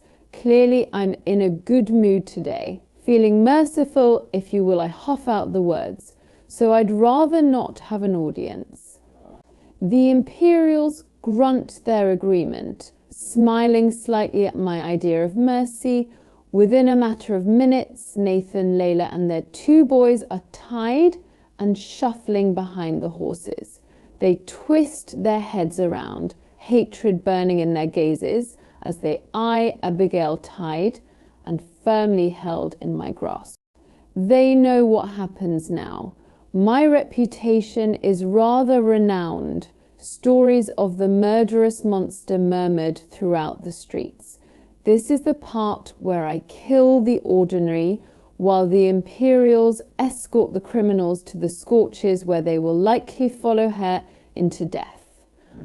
With its blistering heat by day and freezing temperatures by night, it's no simple feat to make it to the other side of the desert where the cities of Dor and Tando lie. Not to mention that I've just sentenced this family to try and do just that with no supplies, no food, no water, and no hope.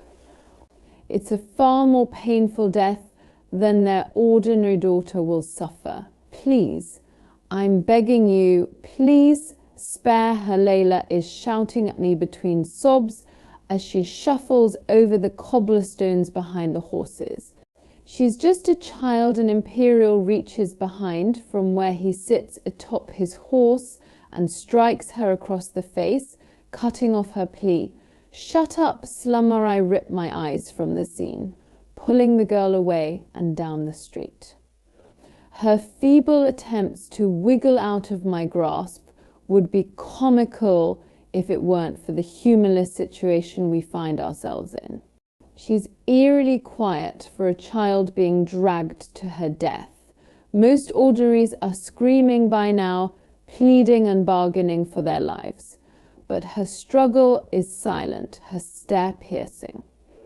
I keep my eyes locked on the empty alleys we head through, wondering how familiar one must be with hiding everything they are in order to hide their emotions, even while facing death.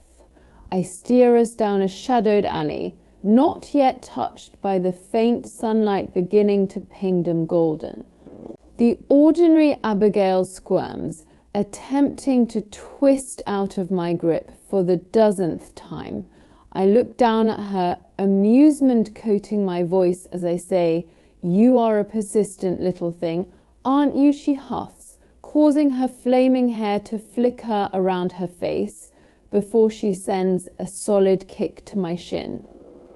I would have been impressed with her form if it weren't for my growing frustration. I drop to a crouch in front of her so her angry green eyes can meet mine. Only when she lifts her leg to swing it at me once more do I say softly, "I wouldn't do that if I were you." She blinks, and right when I think she's heeded my warning, she stomps on my foot before trying to pull her arm out of my grip with no luck. And then she's squealing, flailing in an attempt to get away from me. Me. All right, well, we can't have that I slip a knife from my boot as I murmur, "You are not going to make this easy for me," at the sight of the dagger. She swallows, suddenly still. Just put it in my heart. She blurts with her eyes pinned on the knife, voice delicate in the way that only a child's can be. "I heard Mama say it's quicker that way, did she?" Now I ask quietly. There are other quick ways as well, you know. And I know every single one of them.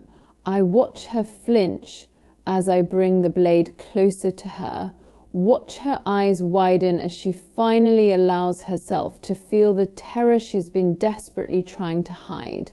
Then she takes a deep breath that sounds like something akin to acceptance before squeezing her eyes shut against the face of a monster in front of her.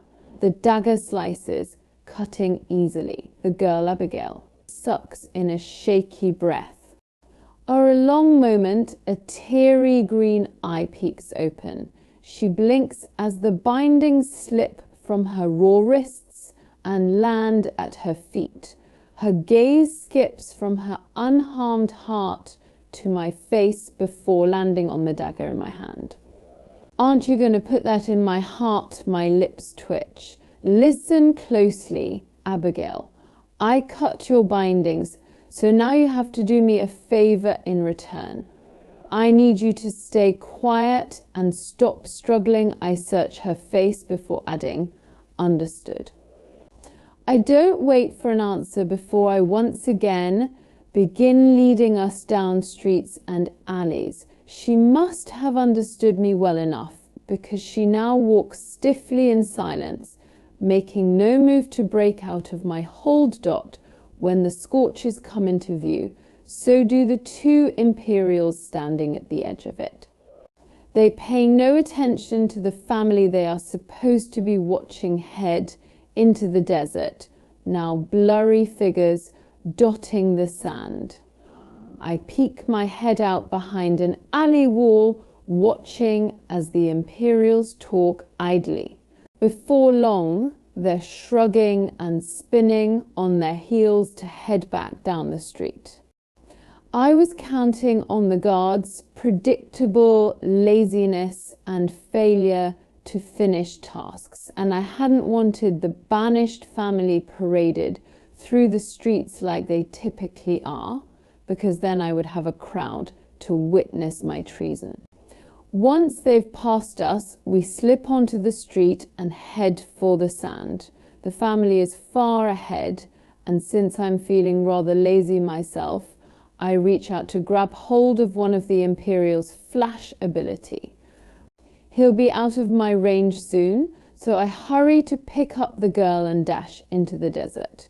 We've nearly made it to the family when distance has Flash's ability slipping away from me. Nathan startles at the sound of us behind him and spins, eyes wide, when they land on Abigail in my arms. Layla is running towards us and has the girl wrapped in her arms in a matter of moments, with the whole family encircling the two of them. They sob as I step aside, feet shifting in the scalding sand that has begun spilling into my shoes. And then they turn towards me, eyes burning hotter than the sun beating down on us. Nathan only offers me one word, low and laced with hatred. Why I slip out my dagger and cut the bindings around his wrists in one swift movement, meeting his gaze as I say, I don't kill children. Hypocrite, as if that is not exactly what I'm doing. In fact, I'm only prolonging the inevitable. But at least they will all get to be together in the end, a mockery of mercy that I only bestow upon children. I move down the line of stunned prisoners, cutting their bound hands free. I look them each in the eyes, most still glossy with tears, before turning to the little girl, the ordinary, Abigail. I walk towards her slowly and lower myself to one knee, sinking deep into the hot sand, so we're eye to eye. Though she doesn't say a thing, her eyes speak volumes. She's only a child, and yet I see a devastating amount of determination behind her gaze. Perhaps you may not need powers to be powerful.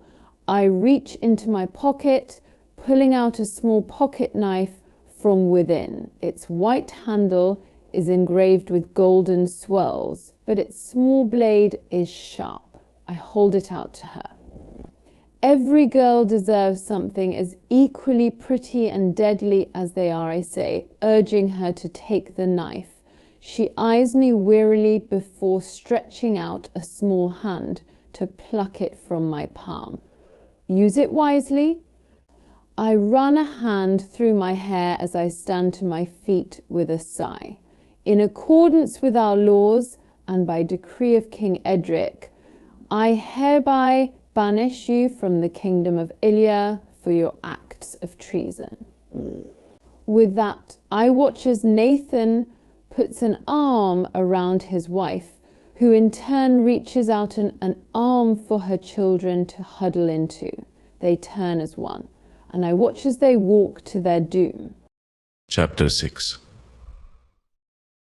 Despite my swollen knees screaming in protest, I forced myself to walk evenly.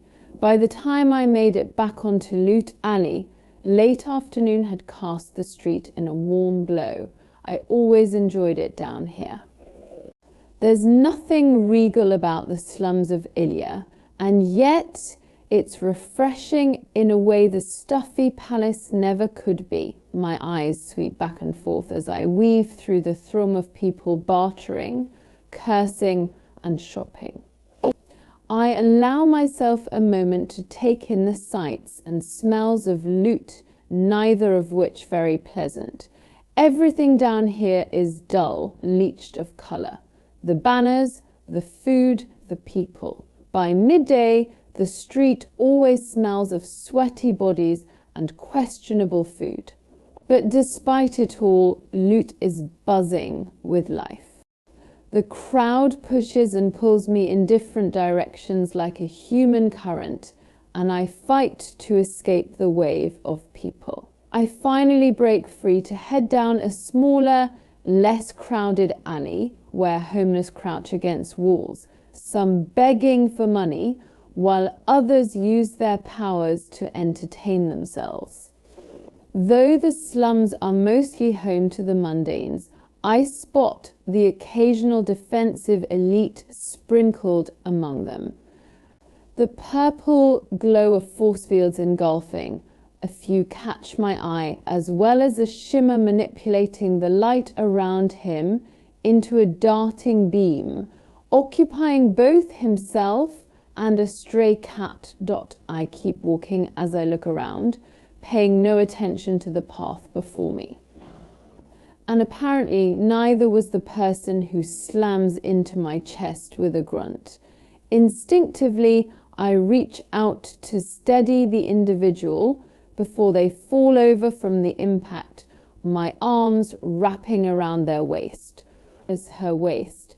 The body I'm holding undoubtedly belongs to a female, though the mass of long silver hair brushing against my arms is proof enough. She is small but strong, leaner than most of the scrawny girls from the slums. I can feel it in the curve of her waist, where my hand fits comfortably, though it's evident that malnourishment stripped her of most of the muscle she evidently once had. Her palm is pressed to my chest, where a thick ring hugs her thumb, and after a few seconds of studying her while she attempts to steady herself, she heaves a shaky breath before meeting my gaze. It's like drowning in the ocean. Her eyes are the color of the shallow sea deepest corner, a clear sky as it begins to drift into night, the subtle shade of a forget-me-not. And like the hottest flame, her eyes are blue and full of fire. Her high cheekbones lead up to equally strong, dark brows, now slightly raised as she takes me in. Her ocean eyes widen, and I watch a faint flush rise to her cheeks when she realizes how closely I'm still holding her against me. She drops her hand from my chest and, like the gentleman I am, I slide my hands from her waist with a smile tugging at my lips. Do you always fall into the arms of handsome strangers, or is this a new thing for you, I say, watching as a smirk that could rival my own lifts her lips, despite the bottom one being split open. Interesting. No, she answers, sarcasm dripping from her every word, only the cocky ones she holds herself with a certain confidence that tells me there was once a time when she did not. And just like that, I am suddenly annoyingly intrigued. She clearly has no idea who I am. Perfect. I laugh at her remark and run a hand through my hair, doing little to tame it. She watches me closely, intensely, seeming to be just as interested with me as I am with her. I drown in her blue eyes. Every time our gazes meet, it's like ice meeting the hottest fire, like grey mist rising on the deep blue ocean. I look away briefly before saying, well, looks like I've made quite the first impression then. Yes, though I still haven't decided if it was a good or bad one, yet her lips twitch into a slight smile, the type that makes a man's head turn just to get another glimpse of it in the hopes it was meant for him. And that small, precise gesture alone tells me I'm not the first she's practiced it on. My hands stray to my pockets and I shrug indifferently as I lean against the grimy alley wall. I caught you, didn't I? She laughs, the sound warm yet sharp, playful yet pained, as though happiness isn't habitual for her. Her head tips back slightly, silver waves falling nearly to her waist as she looks up at me, eyes crinkled with laughter. I lean in slightly, daring to close some of the distance between us as. Maybe you should consider that detail before you decide, darling. And with that, I'm suddenly curious, suddenly wondering what power she possesses. So I reach out to her ability with my own. Nothing. I feel nothing. I study her face as I try again and again to sense her power. Normally, this would be the part where I either throw the girl over my shoulder and carry her to the dungeons to be further examined, or I simply kill her on the spot due to the mere suspicion of her being an ordinary. And yet I don't move. You're tired, injured. It could be a mistake. Before I have time to decide her fate, she takes a step back towards the crowded alley. I'll keep it under consideration. Darling, she gives me a small smile, holding my gaze while continuing to back away. And thank you for saving me from eating cobblestone. I seem to be cursed with clumsiness. Well, your clumsiness found me, so I'd hardly call it a curse. My grin only grows when she rolls her eyes at me before spinning on her heel and heading back towards Loot. I finally allow myself to skim my eyes over her, taking in the fitted black pants and olive vest currently covered by silver hair.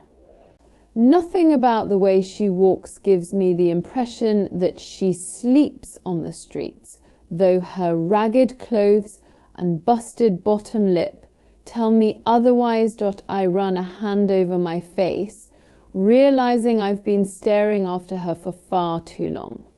So I turn and begin heading down another small alley, now quiet in the setting sunlight, my thoughts occupied with the fact that I may have just let an ordinary walk free.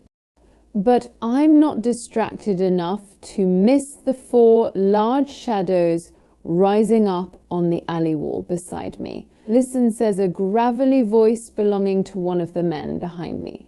All we want is that pretty pouch of coins on your belt. Hand it over and no one needs to get hurt. I huff out a sigh, pressing the heels of my palms into my eyes. This day just keeps getting better and better, and that's when I feel it. With my attention finally on the coin pouch at my side, I suddenly notice how much lighter it feels than before her. Why that little shadow shifts on the wall, lurching towards me. I spin around, ducking under the man's punch before landing one of my own to his stomach. With a grunt, he doubles over, coughing, while I take in the others. 2 brawnies, a blazer, and a crawler. Only the most desperate defensive and offensive elites find their way to the slums to beat down beggars for the few coins they have. With that in mind, I let the blazer's power seep into me, let the flames flick over my fists. Another brawny comes charging at me with a smile. They're always so cocky. And that's coming from me. I crouch low right before he collides with me, his momentum sending him rolling over my back to land hard on the cobblestone. My flaming fist connects with his jaw, and the sickening stench of burned flesh stings my nose. I look up to see the crawler scaling up the wall, intending to drop on top of me and pin my body to the ground.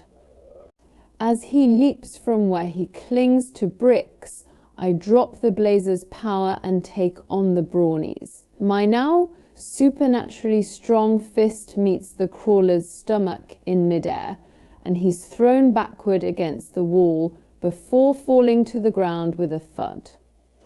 The blazer stalks towards me, his mouth curled into a snarl. He chucks a ball of fire in my direction, and I leap to the side to avoid it not quickly enough. I curse colorfully as fire scorches the outside of my bicep, burning my flesh and slowing me with the pain. My mind is racing nearly as fast as my heart. I can't get close to him when he's forcing me to play defense and dodge his fire, but I know if I start throwing it back, we'll most definitely burn a street down. I am not in the mood for this. I let the crawler's power quite literally crawl to the surface before grabbing hold of it. Dodging balls of fire as I go, I run up the side of the alley wall and along the building until I'm parallel with him. In one swift movement, I leap from the wall, tackling him to the ground before quickly switching powers to raise a flaming fist at his face. While Prince Kai, he stammers, be the future enforcer. Being so close, he's finally recognized me and my ability, now clearly regretting his decision to jump the prince. Unfortunately for you, I cock back my blazing fist, and a piercing pain cuts through my skull like a dull knife.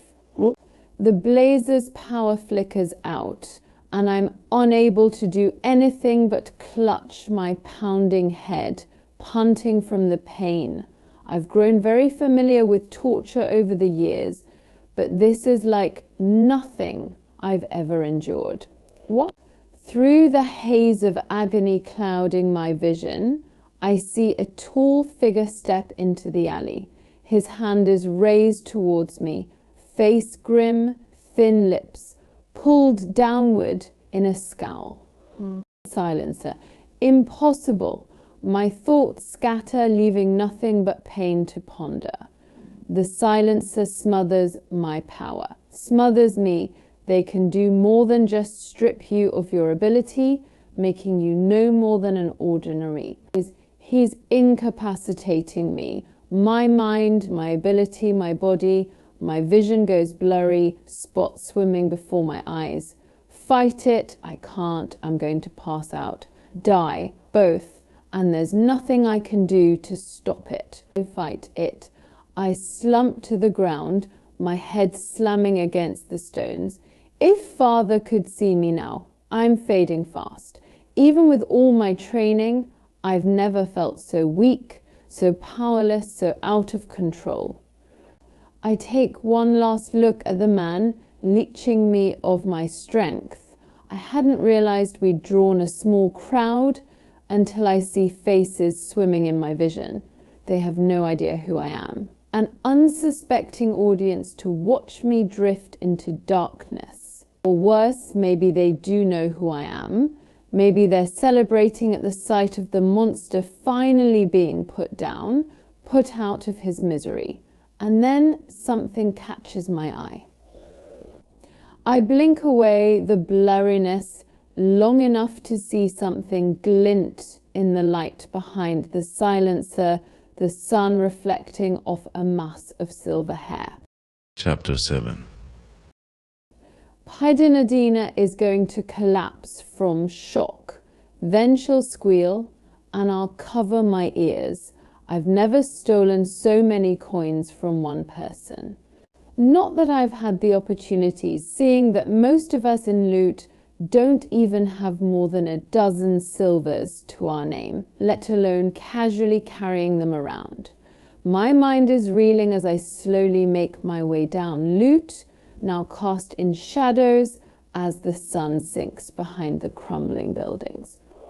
I shake my head in astonishment and take my time strolling through the market, allowing myself to admire my accomplishment.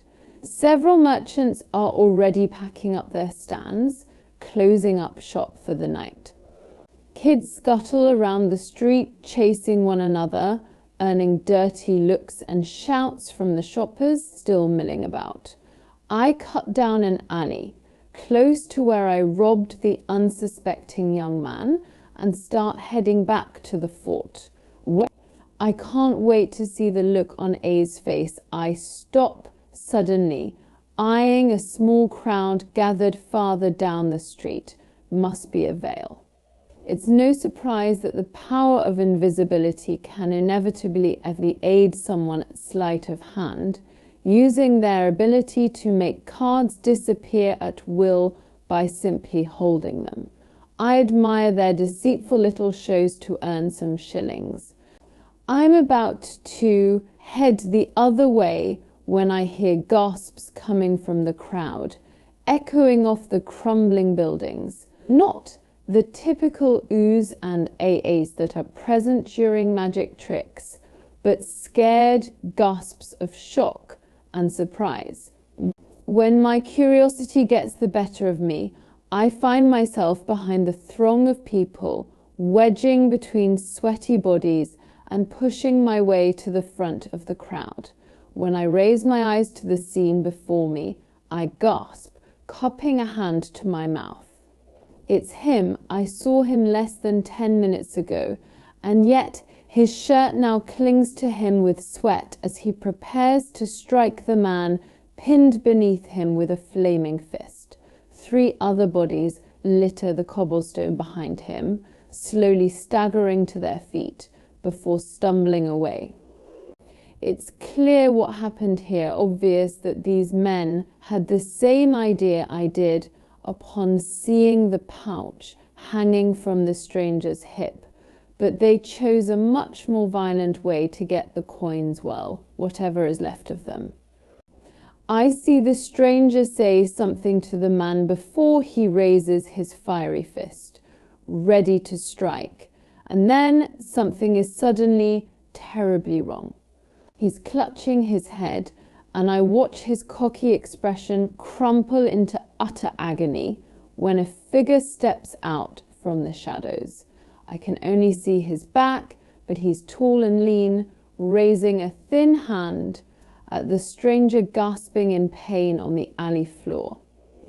That's impossible. The crowd around me seems just as confused and awed as I am. With his hand still outstretched, the silencer takes small steps towards the black-haired figure now slumped on the ground.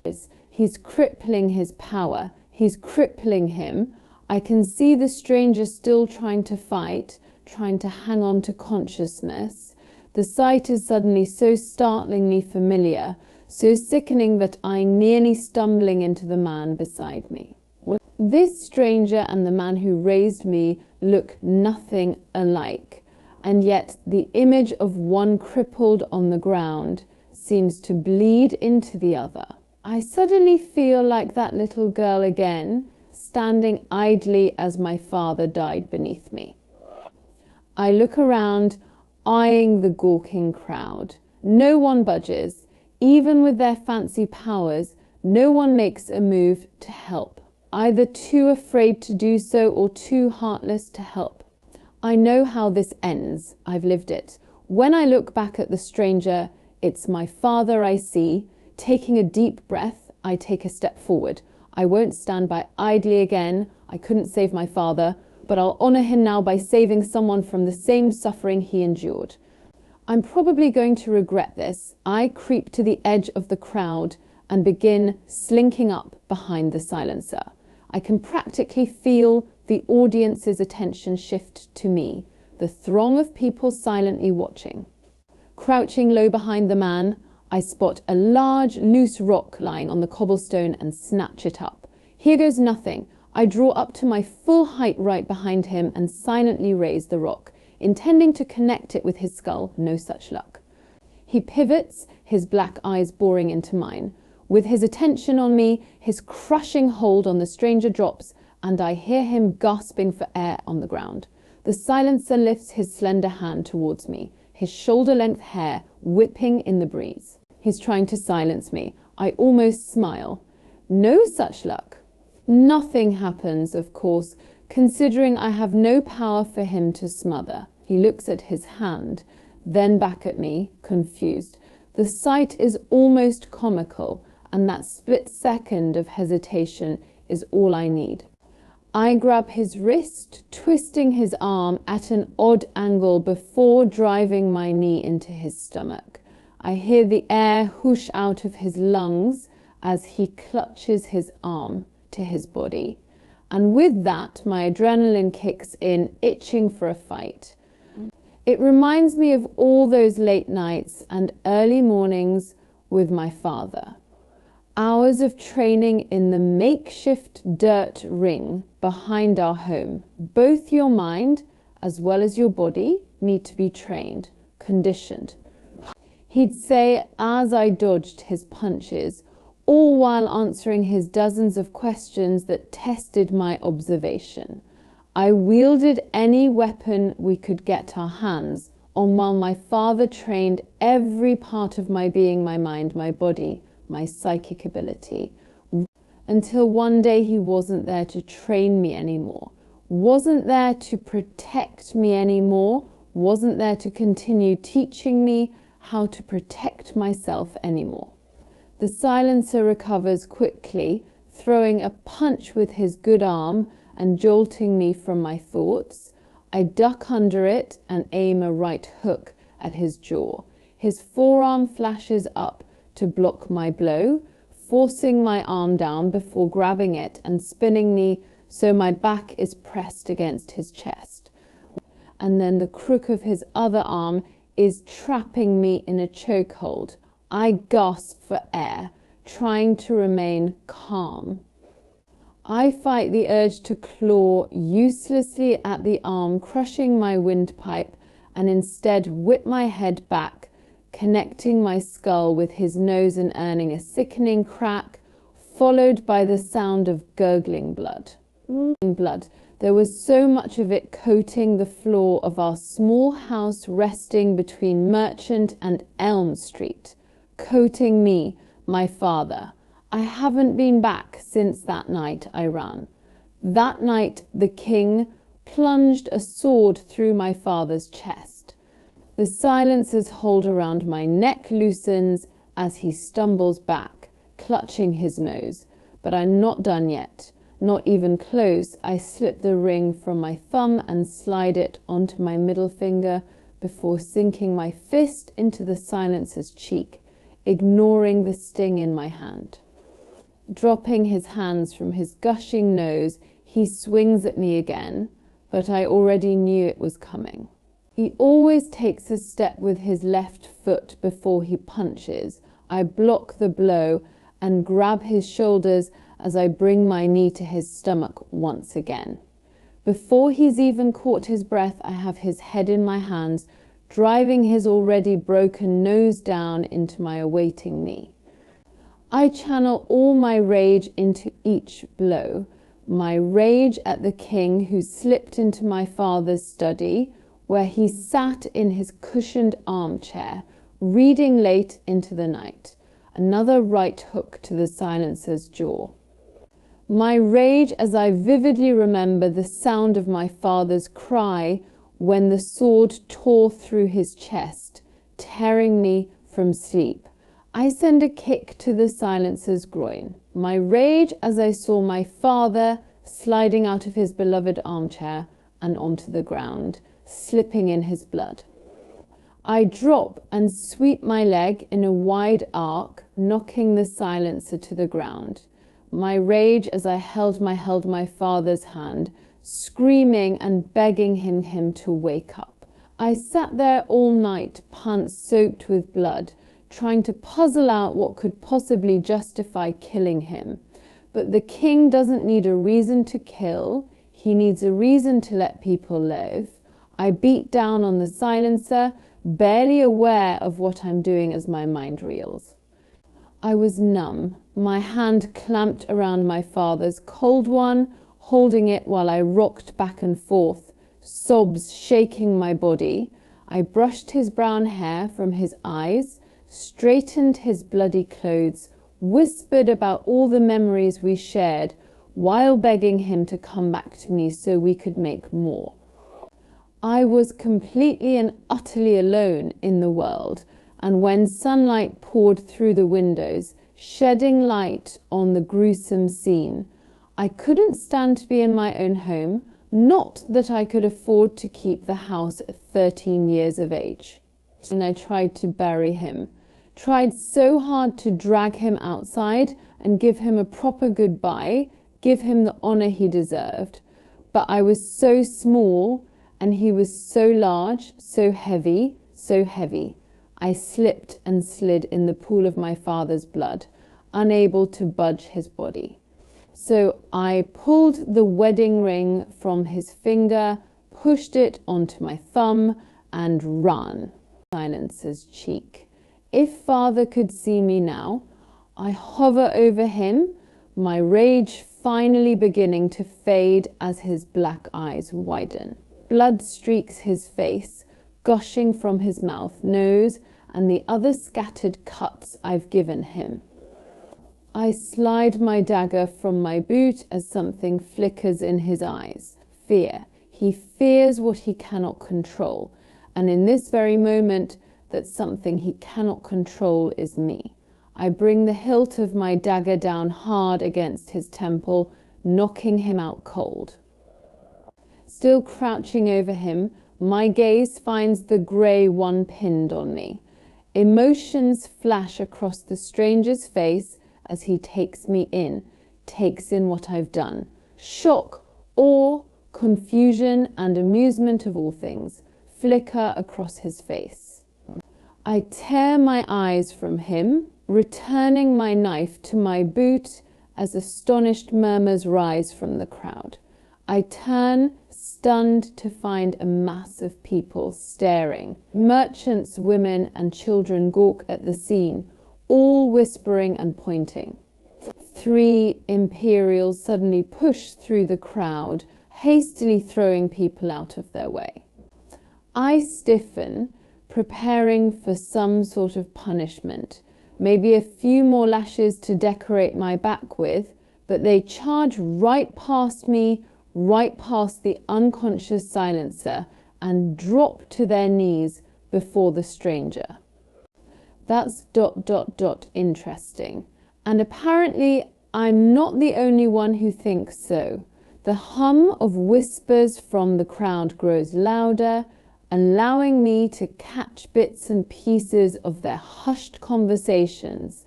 Silencer here in Ilya, it's Prince Kai who fought off 4 men. Fought the silencer without using a power I freeze, heart pounding, barely breathing. Prince Kai, I'd never seen the man, never thought I would. Never thought I would steal from him either.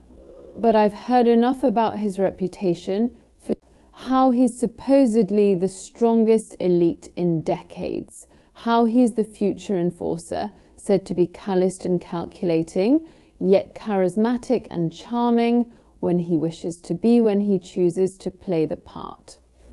I've heard how he's a rare and powerful wielder, able to sense another's power and use it himself so long as they are close enough to him. The deliverer of death, they call him. The prince usually stays in the comfort of his cushy palace, so it's likely that no one recognized the stranger as anyone of importance. And when he does leave the castle, well, the people he visits don't typically live to tell the tale. I slowly turn towards the Imperials huddling around the prince and watch as he shoves past them, irritated by their smothering. He barks an order, telling them to take the silencer to the dungeons, as well as clear the crowd from the street. The prince exudes authority and power with every step, every word. Imperials scurry to obey him as they round up the mob of people and push them back out onto loot. His eyes find mine. Even with his countless injuries, he strides towards me, pushing the limp from his walk. A predator stalking its prey, and that's my cue. I try to slip into the crowd unnoticed, hoping to be washed away in the current of bodies, hoping he will forget that I saved him and let me leave quietly. No such luck. A calloused hand grips my arm before spinning me around to tin me against the alley wall. He presses both my wrists against the brick with strong hands before leaning in towards me. I writhe in his grip, but he doesn't budge. I'm not sure what I was expecting him to do, but it certainly was not this. Maybe offer a polite thank you, not an interrogation against a grimy wall. I would have never saved him if I knew who he was, what he is, what he does. I huff in irritation, sending silver hair blowing into my eyes and obscuring my view of his piercing gaze. Is this how you treat all the people who save your life, or is this a new thing for you? I grind out the words through clenched teeth. mocking his first ones to me. I wouldn't know, seeing that no one has ever saved me before. There's the ghost of a smirk on his face, offering me a glimpse of that annoying dimple. Well, let me enlighten you. When someone saves your life, a polite thank you will suffice. Maybe he sighs and leans in closer, but not for those who steal from me. I think my heart stops beating. The prince knows I stole from him. The prince, the future enforcer, the deliverer of death. I'm dead as the plague. But my fear is quickly replaced by a much more welcome emotion, anger. I'm angry with myself for helping the prince who kills like it's nothing and grants his father's wishes like he is everything. I'm angry for finding him not repulsive, since the very kingdom he's so loyal to makes me sick with its twisted values and beliefs. He is the future enforcer, the executioner of innocence, of ordinaries, of people like me, feeling reckless and rather emboldened with death, a mere breath away, I say. So he's pretty and he has a brain. The ladies must love you. The smile I give him is anything but sweet. You know, you might make a good thief if it weren't for the fact that you were so easily fooled by one. He's smiling, amused, arrogant as ever. You do realize who you're talking to. Right, a cocky bastard, I say innocently before biting my tongue. I clearly have a death wish. But to my surprise, he tips his head back and barks out an authentic laugh, the sound rich like the chocolate I occasionally steal and deep like the shallows sea. I've been called worse, he murmurs after composing himself, his hands still clamped around my wrists.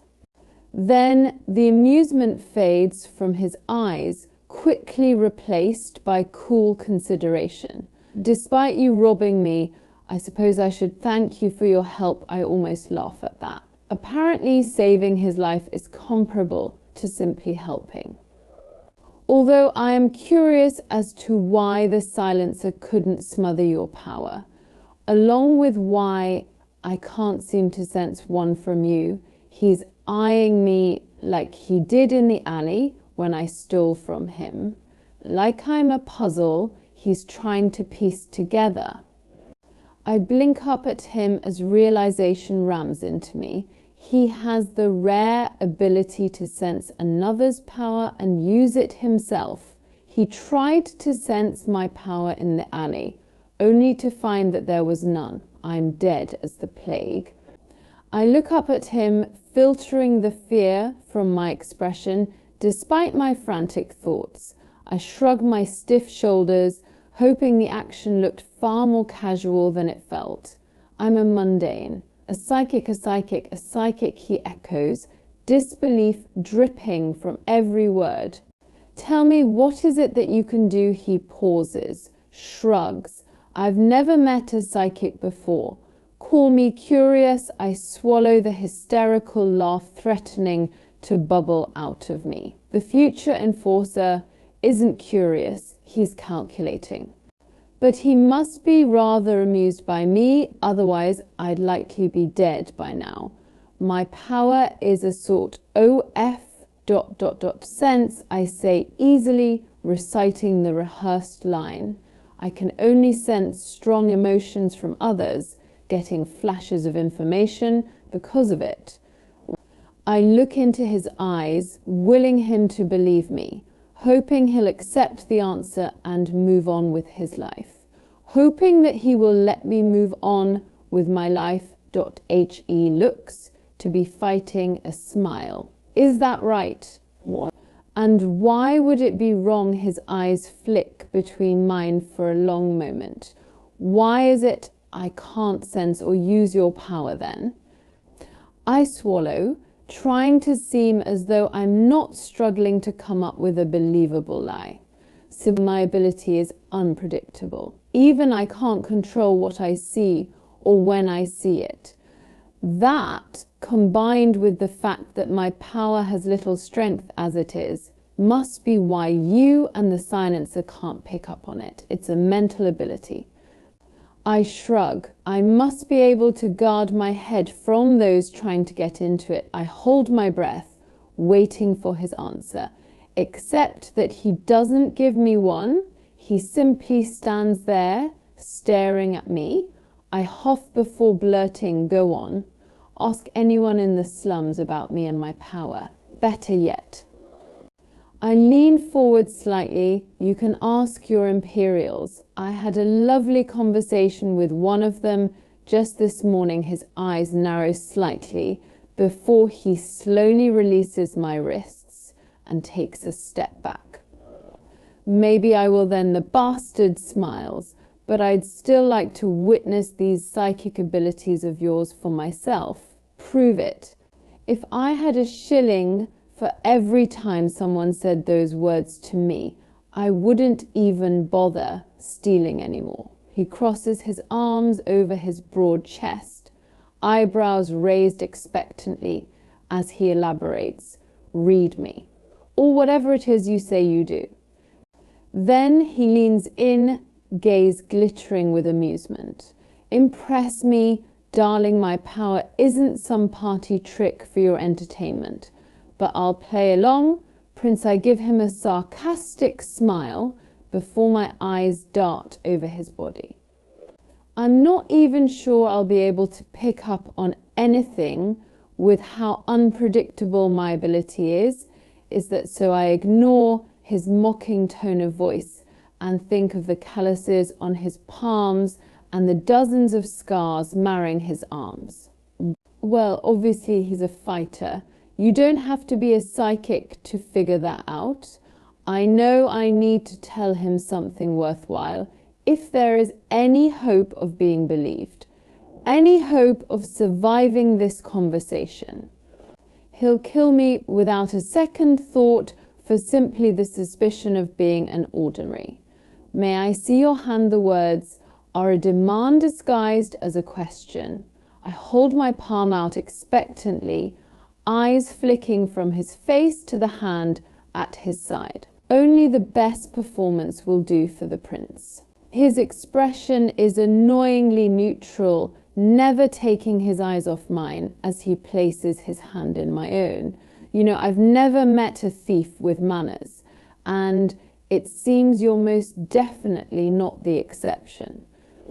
I huff at that, ducking my head to turn my attention to the large, calloused hand in my own. "Is there a reason you insist on holding my hand?" My gaze snaps up to his cool one. "Don't worry, I'll try to resist kissing your knuckles, Prince."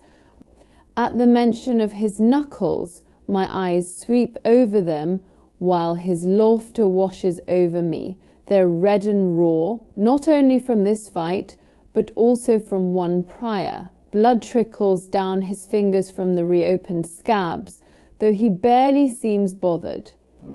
"You were in a fight," I say, and his scoff cuts me off. "I told you to impress me, not state the obvious. I'm not talking about this fight," I sigh, dropping his hand to gesture around us, while simultaneously fighting the urge to punch that stupid grin off his face. I'm talking about the fight before this one. I watch him closely, noting that nothing about his expression indicates whether I'm right or wrong. Plagues, he's not going to make this easy for me. My gaze drops briefly to his shoes. From this close, they don't look as shiny as I once thought they were when I spotted him across loot. In fact, they don't look shiny at all. Sand. His once polished black shoes are now covered in a thin dusting of sand, barely visible, as though he's been walking through the scorches. And there's only one reason why a prince, specifically the future enforcer, would step foot in the scorches at all. He banished someone, and that same someone put up a fight. I'm reminded of the 2 Imperials missing from rotation today, and it all begins to fall into place. The prince needs guards to drag prisoners to the scorches. Triumph begins to bloom in my chest, but I stamp it down. Something's not right. Normally the town would be gossiping for days about who was banished and why. The criminals would have been paraded through the city, drawing a crowd to watch them walk to their death. But I haven't heard a single word uttered about this. Odd, considering they usually flaunt the banishes, use them as examples, show them off to warn the kingdom of what happens when you cross the king. He didn't want anyone to know about it. In a matter of seconds, I have all the information I need. You were somewhere hot. Sandy, I squeeze my eyes shut before adding. The scorches, I peek up at him to find his eyes searching my face. As you banished someone, or a group of summons at this, he stiffens ever so slightly. His cool facade cracks, and in that small action alone, he's just confirmed that I'm correct, and that I shouldn't know any of it. But pause. You don't want anyone to know that I can't suppress my small smile as he peers down at me, looking both impressed and confused. And what emotion are you sensing all of this from? He asks quietly. I blow out a breath before taking a wild guess at what the future enforcer could be feeling, if the man has emotions at all. Is it guilt I'm feeling? Worry he seems to still at that, giving me silent confirmation that I must be at least partially correct. Was that proof enough for you, Your Highness? I am well aware of the dangerous game I'm playing, and yet I can't seem to forfeit my feelings of hatred for him and everything he stands for. But the smirk that lifts his lips tells me that he likes the game too. Plenty. Well, he exhales, shoving his hands in his pockets, like you so kindly pointed out earlier. I should thank you again for helping me, darling Paedyn, his dark brows raised slightly in question. My name is Paedyn, not darling Paedyn, he echoes with a small smile, testing out the word. His deep voice makes my name sound so rich, so regal, as if I'm the one with royal blood pumping through my veins. We stare at each other for a moment, his icy eyes sweeping over my flushed face and doing nothing to cool it. You know, I can enlighten you on another way to thank someone for saving your life. I pause, suppressing a smile. Repaying your debt. He tips his head back and laughs darkly. Did you not get enough silvers when you robbed me the first time? I shrug as he continues coolly. Need I remind you that you said a simple thank you would suffice? Yes, a thank you would suffice, not satisfy. And well, that was also before I knew who you were. He begins backing away, all while reaching into his pouch to pull out a coin. With a flick, it's flying towards me. I barely have enough time to throw out my hand and catch it as he says, something to remember me by he's several steps from me now, though his eyes are still locked on mine. Oh, and darling Paedyn. You were right, he takes another step backward. I huff out a sigh. I'm not sure I should even listen to what you're about to say since you didn't address me by my name, which is Paedyn. The sound of my name from his lips cuts me off. The ladies do love me, and with a wink, he turns and strides out of the alley. Chapter 8. What the plagues happened? Adina's vigorously shaking me by the shoulders, making my teeth rattle. As soon as I got back to the fort, confused by the events of the day and very content to go straight to sleep, Adina pounced on me and demanded every detail. What? How do you? I'm stumbling over my words. wondering how she could possibly know that today was any different than the hundreds prior. She cuts me off, eyes wide with excitement and unanswered questions. Everyone's talking about it. The whole market is buzzing about the silver-haired girl who fought off a silencer. I stare at her, dumbfounded. She barrels on, her words fast and breathless. And the prince. She all but squeals. You saved the prince. Well, he doesn't seem to want to admit it. But yes, I saved the prince's ass this time. She does squeal. But only after I stole from him. Her mouth flies open. It's so dramatic that I can't help but laugh. What in my defense, I say, hands raised in innocence. I didn't know it was him, the prince. Concern clouds her gaze, and she blinks about a dozen times before saying, he's a wielder. Could he sense you didn't have a power? I cut in before any more colour can drain from her face, quickly explaining the events of the last half hour.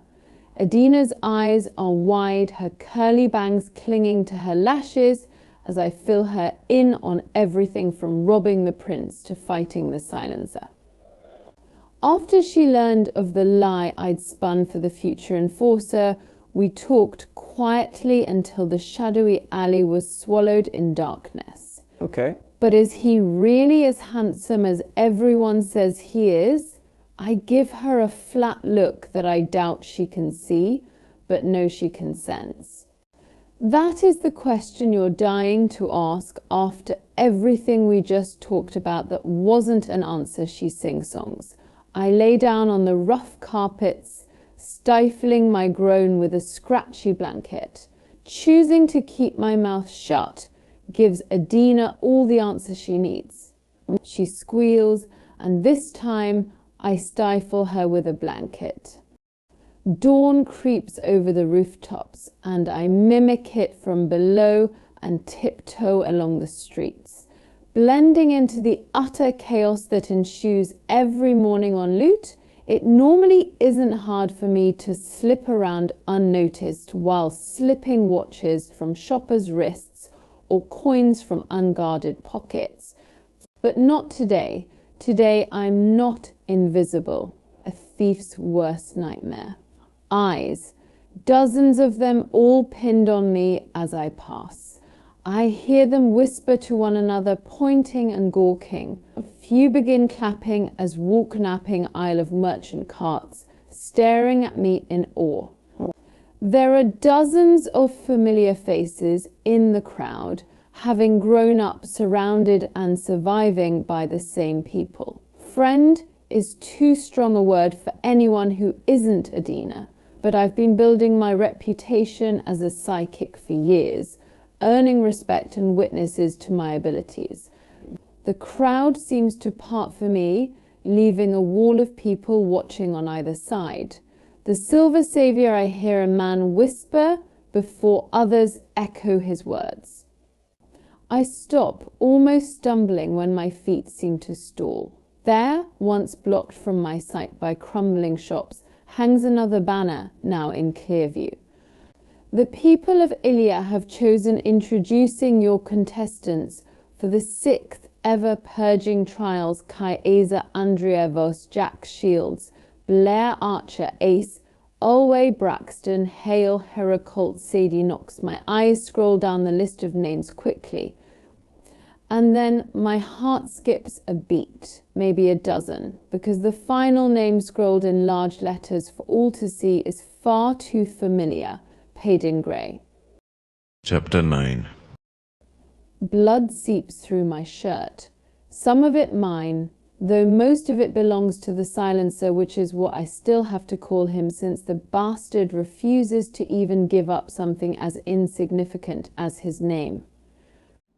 Even despite how persuasive my actions can be. In short, I've been torturing the man for hours. I've made zero progress, and my small amount of patience is now non-existent. I'm annoyingly amazed at how much torture this man can tolerate, although I suppose that pain becomes a familiar thing when you are continually inflicting it upon others. You become numb to it. The silencer and I are starting to sound very, very similar. The dungeons below the castle are dark, dirty, and riddled with death, so at odds with the light, lush castle above. Cells line the walls, some filled with prisoners, others filled with the remains of previous ones. The mute lining each of these cells is the only reason I'm still standing before the prisoner, inflicting my own kind of unimaginable pain upon him. Since the material was created with the help of silencers before the purging, it's become extremely rare, forcing the king to hoard it. The scholars use transfers with their ability to place power into objects, putting the silencer's smothering strength within materials. Over the decades, this limited supply of mute has been used to craft cells, cuffs, and shields around the stands within the bowl arena, other than the mute cell. I'm also accompanied by my father's loyal silencer.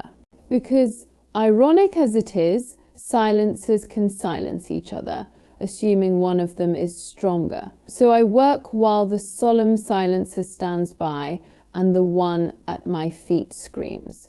Without the protection that the mute and silencer offer, I'd likely be rolling on the floor in agony. Again, I can't stop replaying the scene in my mind, remembering the pain splitting my skull, the utter helplessness as I lay there, completely at the mercy of a mere man. But then she showed up, Paedyn, a mundane, a psychic, a fighter, a thief, and yet the only one willing to help for whatever reason, the only one able to help. Also, she says, although I'm skeptical, her demonstration was impressive. She shouldn't have known about the scorches, the banishment, the fight, any of it.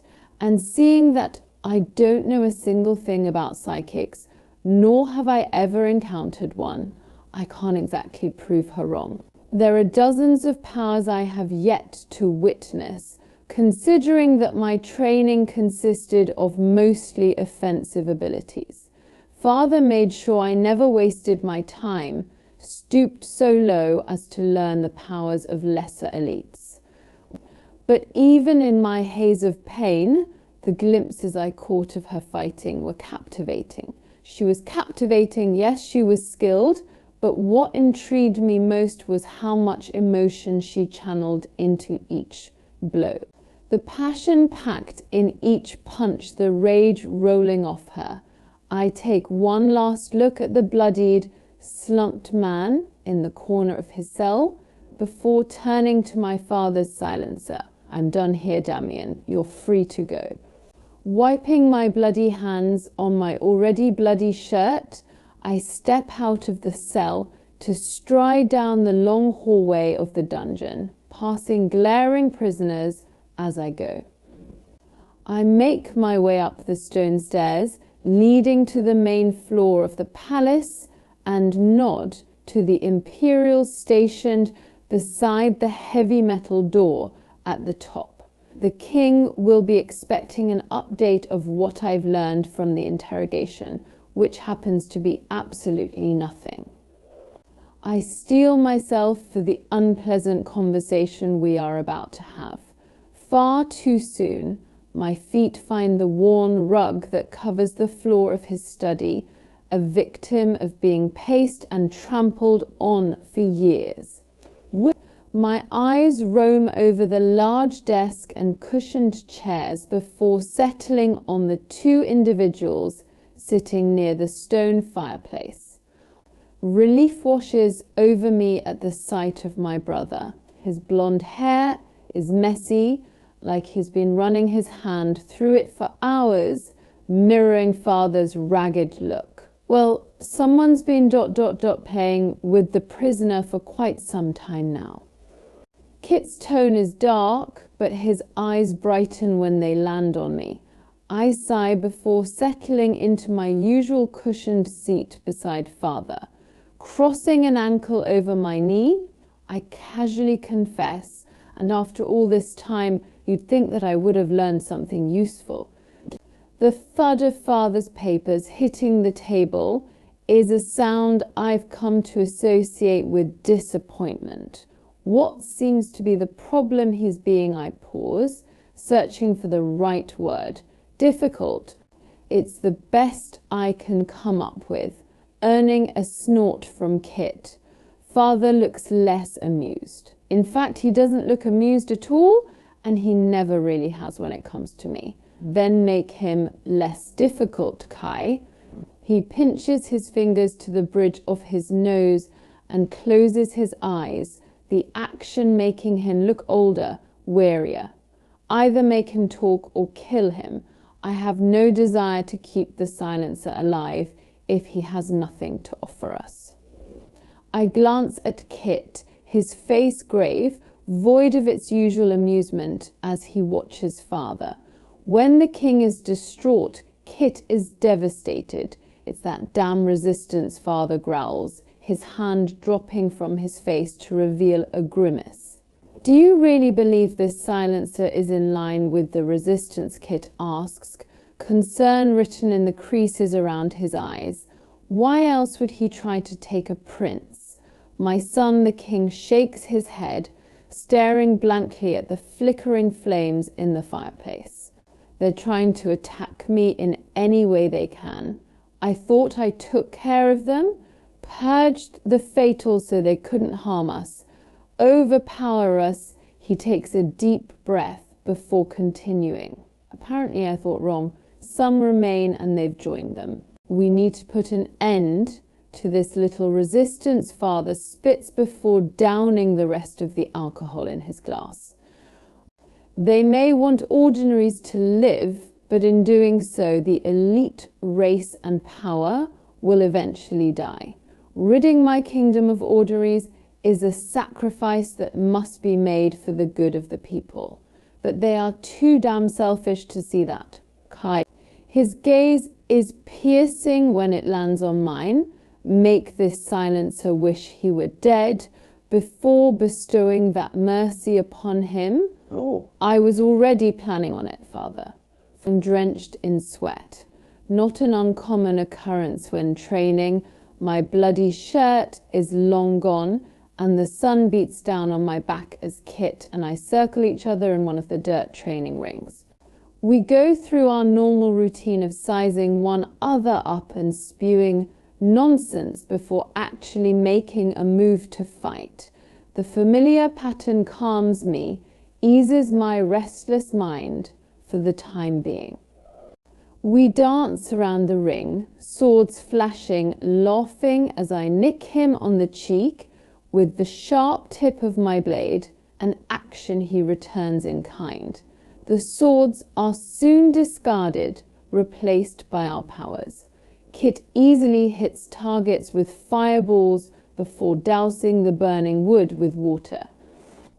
I, on the other hand, find myself indecisive and antsy, a terrible combination. I filter through the abilities of those surrounding me, attempting to choose one to train with. The rings are full of dozens of elites, all filthy from fights and slumped from sparring. I jump from a flash's power to a veil's before switching to a shell, though I've never especially liked the feeling of my skin turning to stone. I can't seem to focus, and that only frustrates me more.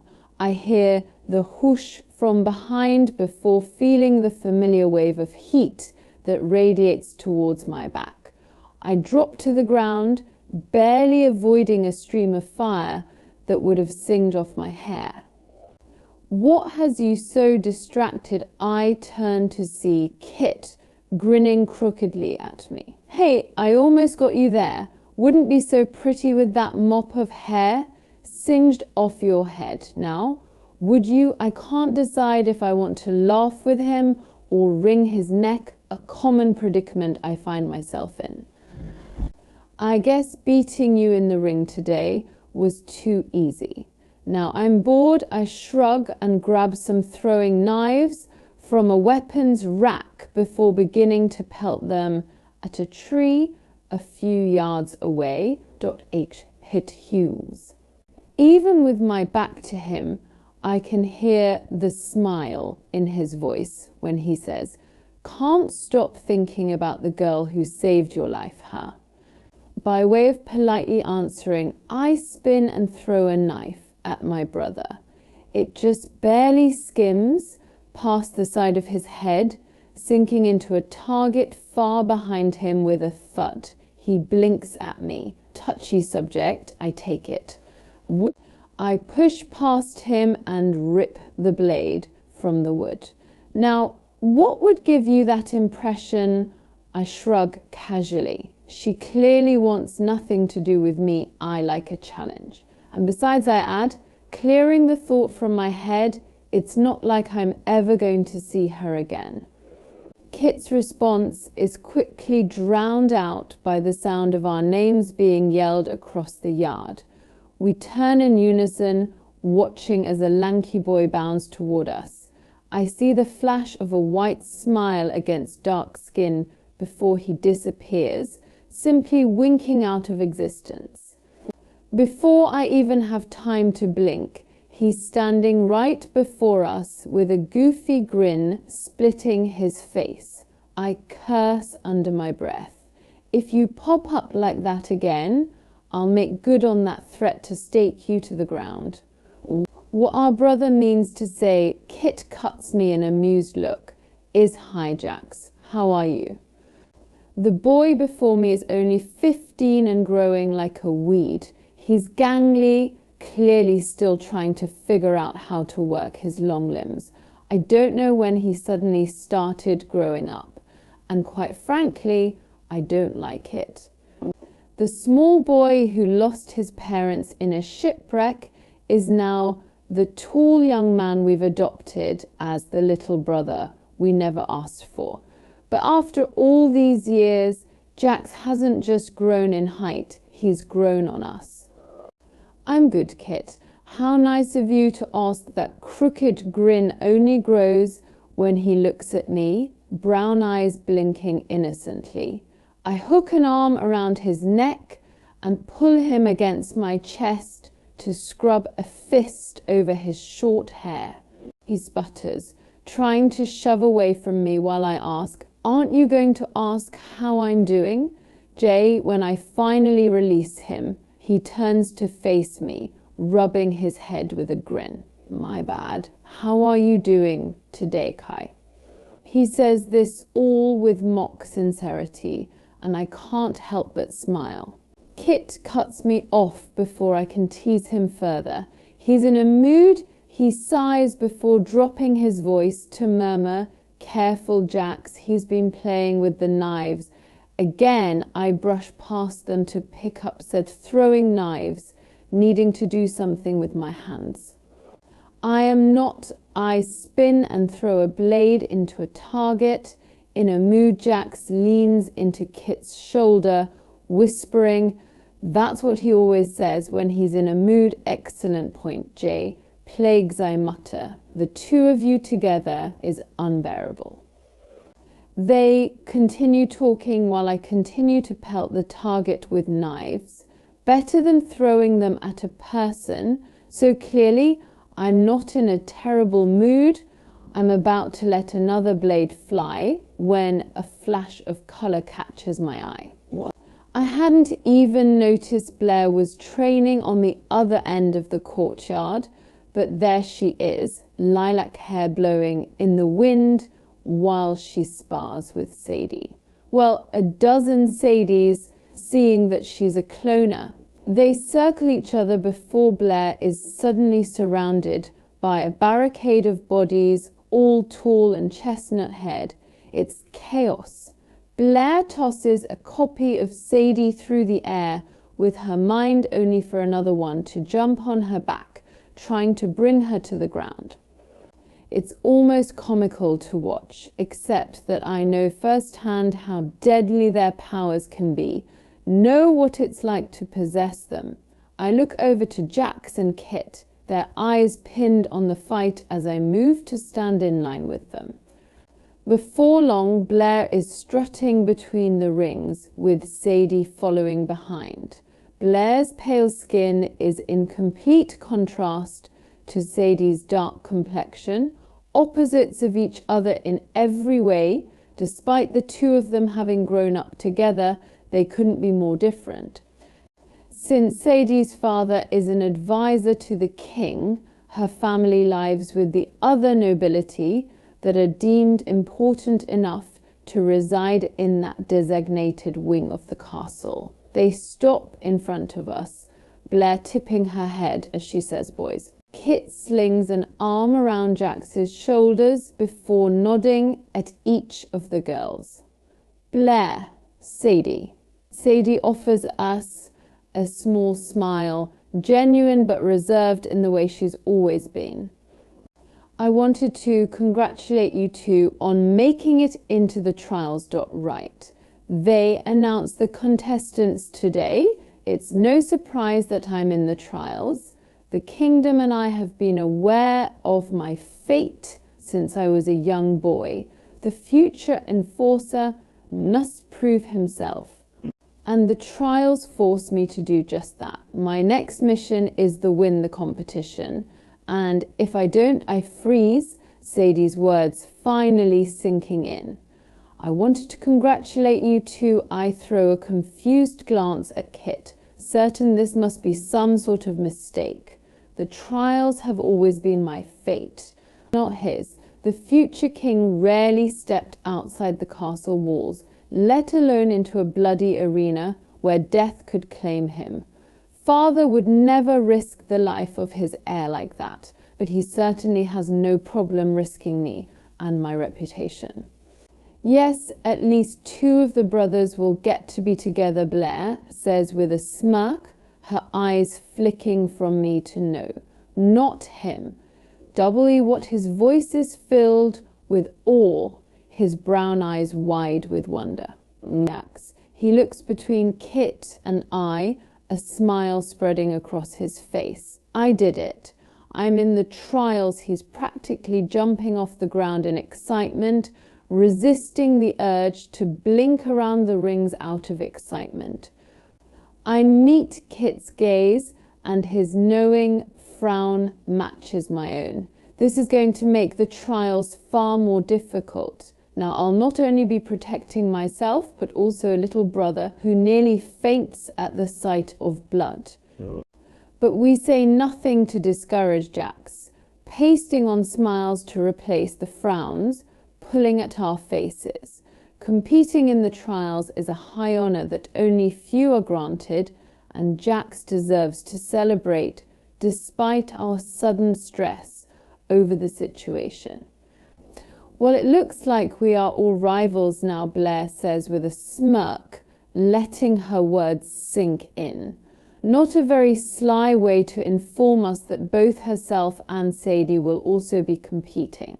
We all stare at each other, Sadie silent and Blair smirking. Kit clears his throat, cutting into the conversation. "Do you know who else is competing?" Sadie nods, pulling a crinkled flyer from one of her pockets. Kit skims the names quickly before sighing. "Yeah. "There are only 3 names I don't recognize. Must be defensive or mundanes from the city." He hands me the flyer, and I quickly scan the list. My eyes snag on a particular arrangement of letters before my breath snags in my throat. There, at the bottom of the list, lies a name I've thought of far more than I care to admit. It's her. Chapter 10. Paedyn, I might have stood there for hours, gawking up at the banner, displaying my name in giant letters, if not for the mass of people gawking at me. They chose me, or in other words, they chose me to die. And all because I saved that prick of a prince, A tap on my shoulder shakes me from my stupor. I stiffen at the sudden smell of starch and heave a sigh before turning slowly to face the Imperial. He is young.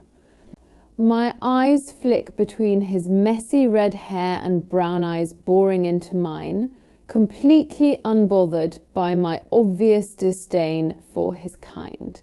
He offers me a small, shy smile, unsettling. In all my years, I have never met a kind Imperial, and I doubt he is the exception. You're Paedyn Gray. Correct, he gestures to the sign above us with a wave of his hand. Who wants to know, I blurt, ere he rubs the back of his neck. The king. The first am here to escort you to the palace where you will be staying until the trials are over. The unspoken words hang in the air between us. Or until you die. Right now, I hate how high and breathless my voice sounds, but I can't stop the panic rising up my throat. But the trials don't begin for another 2 weeks. He almost looks apologetic, and I hate it. The contestants always head to the palace 2 weeks in advance for training, interviews, and of course the first ball. How could I forget how showy the trials are? His head whips around, red hair rippling like flames as he searches to see if anyone is watching. Then he leans in slightly, his next words a murmur. I can only give you about ... 5 minutes or so before we have to leave. I don't hesitate before bounding down the street as fast as my legs can carry me. Adina. I skid to a stop in front of our little alley and swallow the lump in my throat at the sight of her tucked behind the fort, humming while she sews. I take it all in as I stride towards her. Every piece of garbage we scavenge together to keep us warm at night. Every scrap of clothing piled beside her as she works. Every curly piece of hair escaping the messy bun at the nape of her neck, her dark brows furrowed over hazel eyes in concentration. Will I ever see her again? I try to push the thought from my head as I sink to the ground and pull her into a crushing hug. She gasps in surprise before quickly discarding her work and squeezing me tight. Happy to see you too. She laughs into my hair and pulls away, concerned by my sudden show of affection. Are you okay? I meet her eyes, memorizing the specks of gold flecking them. I'm leaving. W. What the look on her face is equally scared and skeptical. They are sending me into the trials. The people want me there. Apparently I'm rambling. For entertainment purposes, of course, I offer her a weak smile, but nothing can stop the look of horror from spreading across her face. She brings a soft, brown hand to her mouth as she breathes. Opaque, she trails off, not knowing what to say, what to do. But you ... you don't have an ability. It's going to be all right, I say, trying to convince her as well as myself. I'll be, don't you dare say, you'll be fine. She huffs as anger temporarily swallows her fear. Hey, the trials are deadly enough, but if they find out about what you aren't, they will kill me, I finish for her. I know the fear floods back into Adina's eyes, crashing into her so hard I worry she may crumble. A sad, small smile lifts my lips as I take her in. I'm leaving the only person who knows me, the only person I can truly trust. She's been a constant in my life, an anchor that I'll be drifting without. But this is for the best. It's safer for her without me here. I can do this, I say softly. I was made to do this. Adina nods numbly. Knowing this already. Knowing how my father began training me when it became apparent to him that his little girl was an ordinary doomed for death. She knows how at the age of 5 my life changed before it had even begun. Father sat me on his lap, whispered that I was different, that I had to pretend to be something I wasn't if I wanted to grow up with him by my side. It was our own little game, he said, a game of pretend, a game in which he'd already chosen the perfect role for me to play for the rest of my life. What's a psychic daddy? That question is still so vivid in my mind, though it was over 13 years ago when I'd asked it. Father had just chuckled softly, a seemingly simple sound that I wish I could have memorized. A psychic Paedyn is a fancy word for someone who's observant, a power that can be faked with years of practice, something you don't have to be gifted with, but a skill you can learn. At that, he'd bopped the tip of my nose with his finger, and I'm going to teach you. That way we can always be together if only death had any regard for promises. I'm suddenly pulled into another suffocating hug. Come home to me, Pay. Please. Adina's voice is muffled against my hair. You're all I have left, you know. I wish more than anything that those words weren't so terrifyingly true. When Adina's mother fell ill, it was likely my father who tried to treat her. Healers are uncommon around the slums, and the people needed him as much as they loved him. But even elites have their limits, while it seems death knows no bounds. And since Adina never knew her father, he could have been the hazel-eyed merchant I robbed this morning, for all know. A pained laugh slips past my lips. And you are all I have left. A good, she sniffs and pulls back to look at me. Then you better find a way to make it back to me. If anyone from around here can make it out of those bloody trials, it's you. The look she gives me defiantly determined. At worst, you lose and come home. At best, you win the damn thing. I huff out a laugh at the absurd thought. I'll try my best for you. After swallowing the lump in my throat, I add, I'll visit you. I promise. I'll find a way. Walk if I have to. She smiles, giving me one final hug before waving as I head down the alley. Standing to her feet behind the fort, she shouts, this is not a goodbye. Only a good way to say bye until I see you next. It's the same cheesy line she's said for years, and yet this is the first time it sounded like a goodbye. You're my favorite, I call back to her, voice breaking without my permission. And you are mine, Pay smiling, I finally tear my eyes from her and begin hurrying down Lute. Considering running away from the Imperial, the trials, everything, but the reckless thought is gone as quickly as my feet pounding against the cobblestone. I'll be hunted down and killed if I run. At least with going to the trials, I have a fighting chance at survival, sort of punting. I make it back to the Imperial, who is now joined by a small girl assessing me timidly. Ready to go, he says, looking between the two of us. I humour him by nodding, despite having no choice in the matter. We head down Lute in silence, passing crowds of people as we walk, all clapping and shouting their congratulations at us. As we near the end of the long street, I see a dark coach awaiting, paired with an Imperial sitting atop the driver's bench with his white uniform, nearly blinding in the sun. Our red-headed Imperial opens the door for us before he too joins the guard on the bench.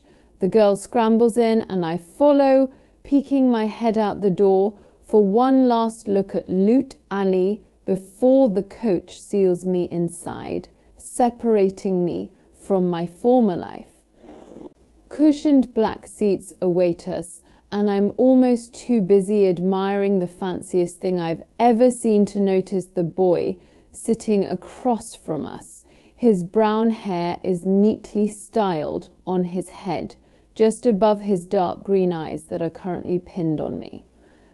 By the condition of his clothing, I can tell he comes from a nicer area of the slums and likely falls into the defensive tier of elites. The coach lurches forward and I cling to the wall. I already don't like small spaces, let alone small places that move. I steady my breathing, forcing myself to calm down before I look back at the bored boy. Hi, I say, trying to ease the tension. I'm Pay.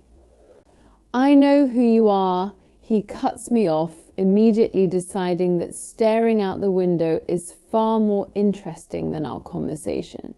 You're the girl who saved Prince Kai. His tone suggests that this is not, in fact, precisely what happened.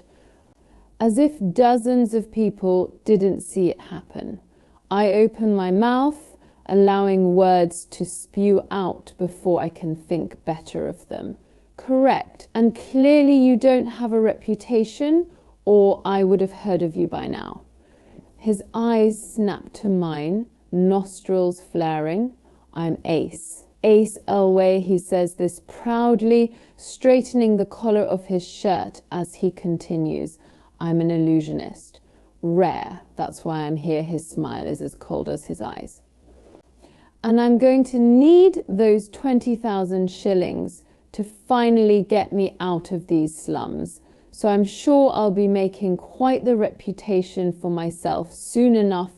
I've never encountered an illusionist, but I've heard enough about them to know he's dangerous, even as a defensive.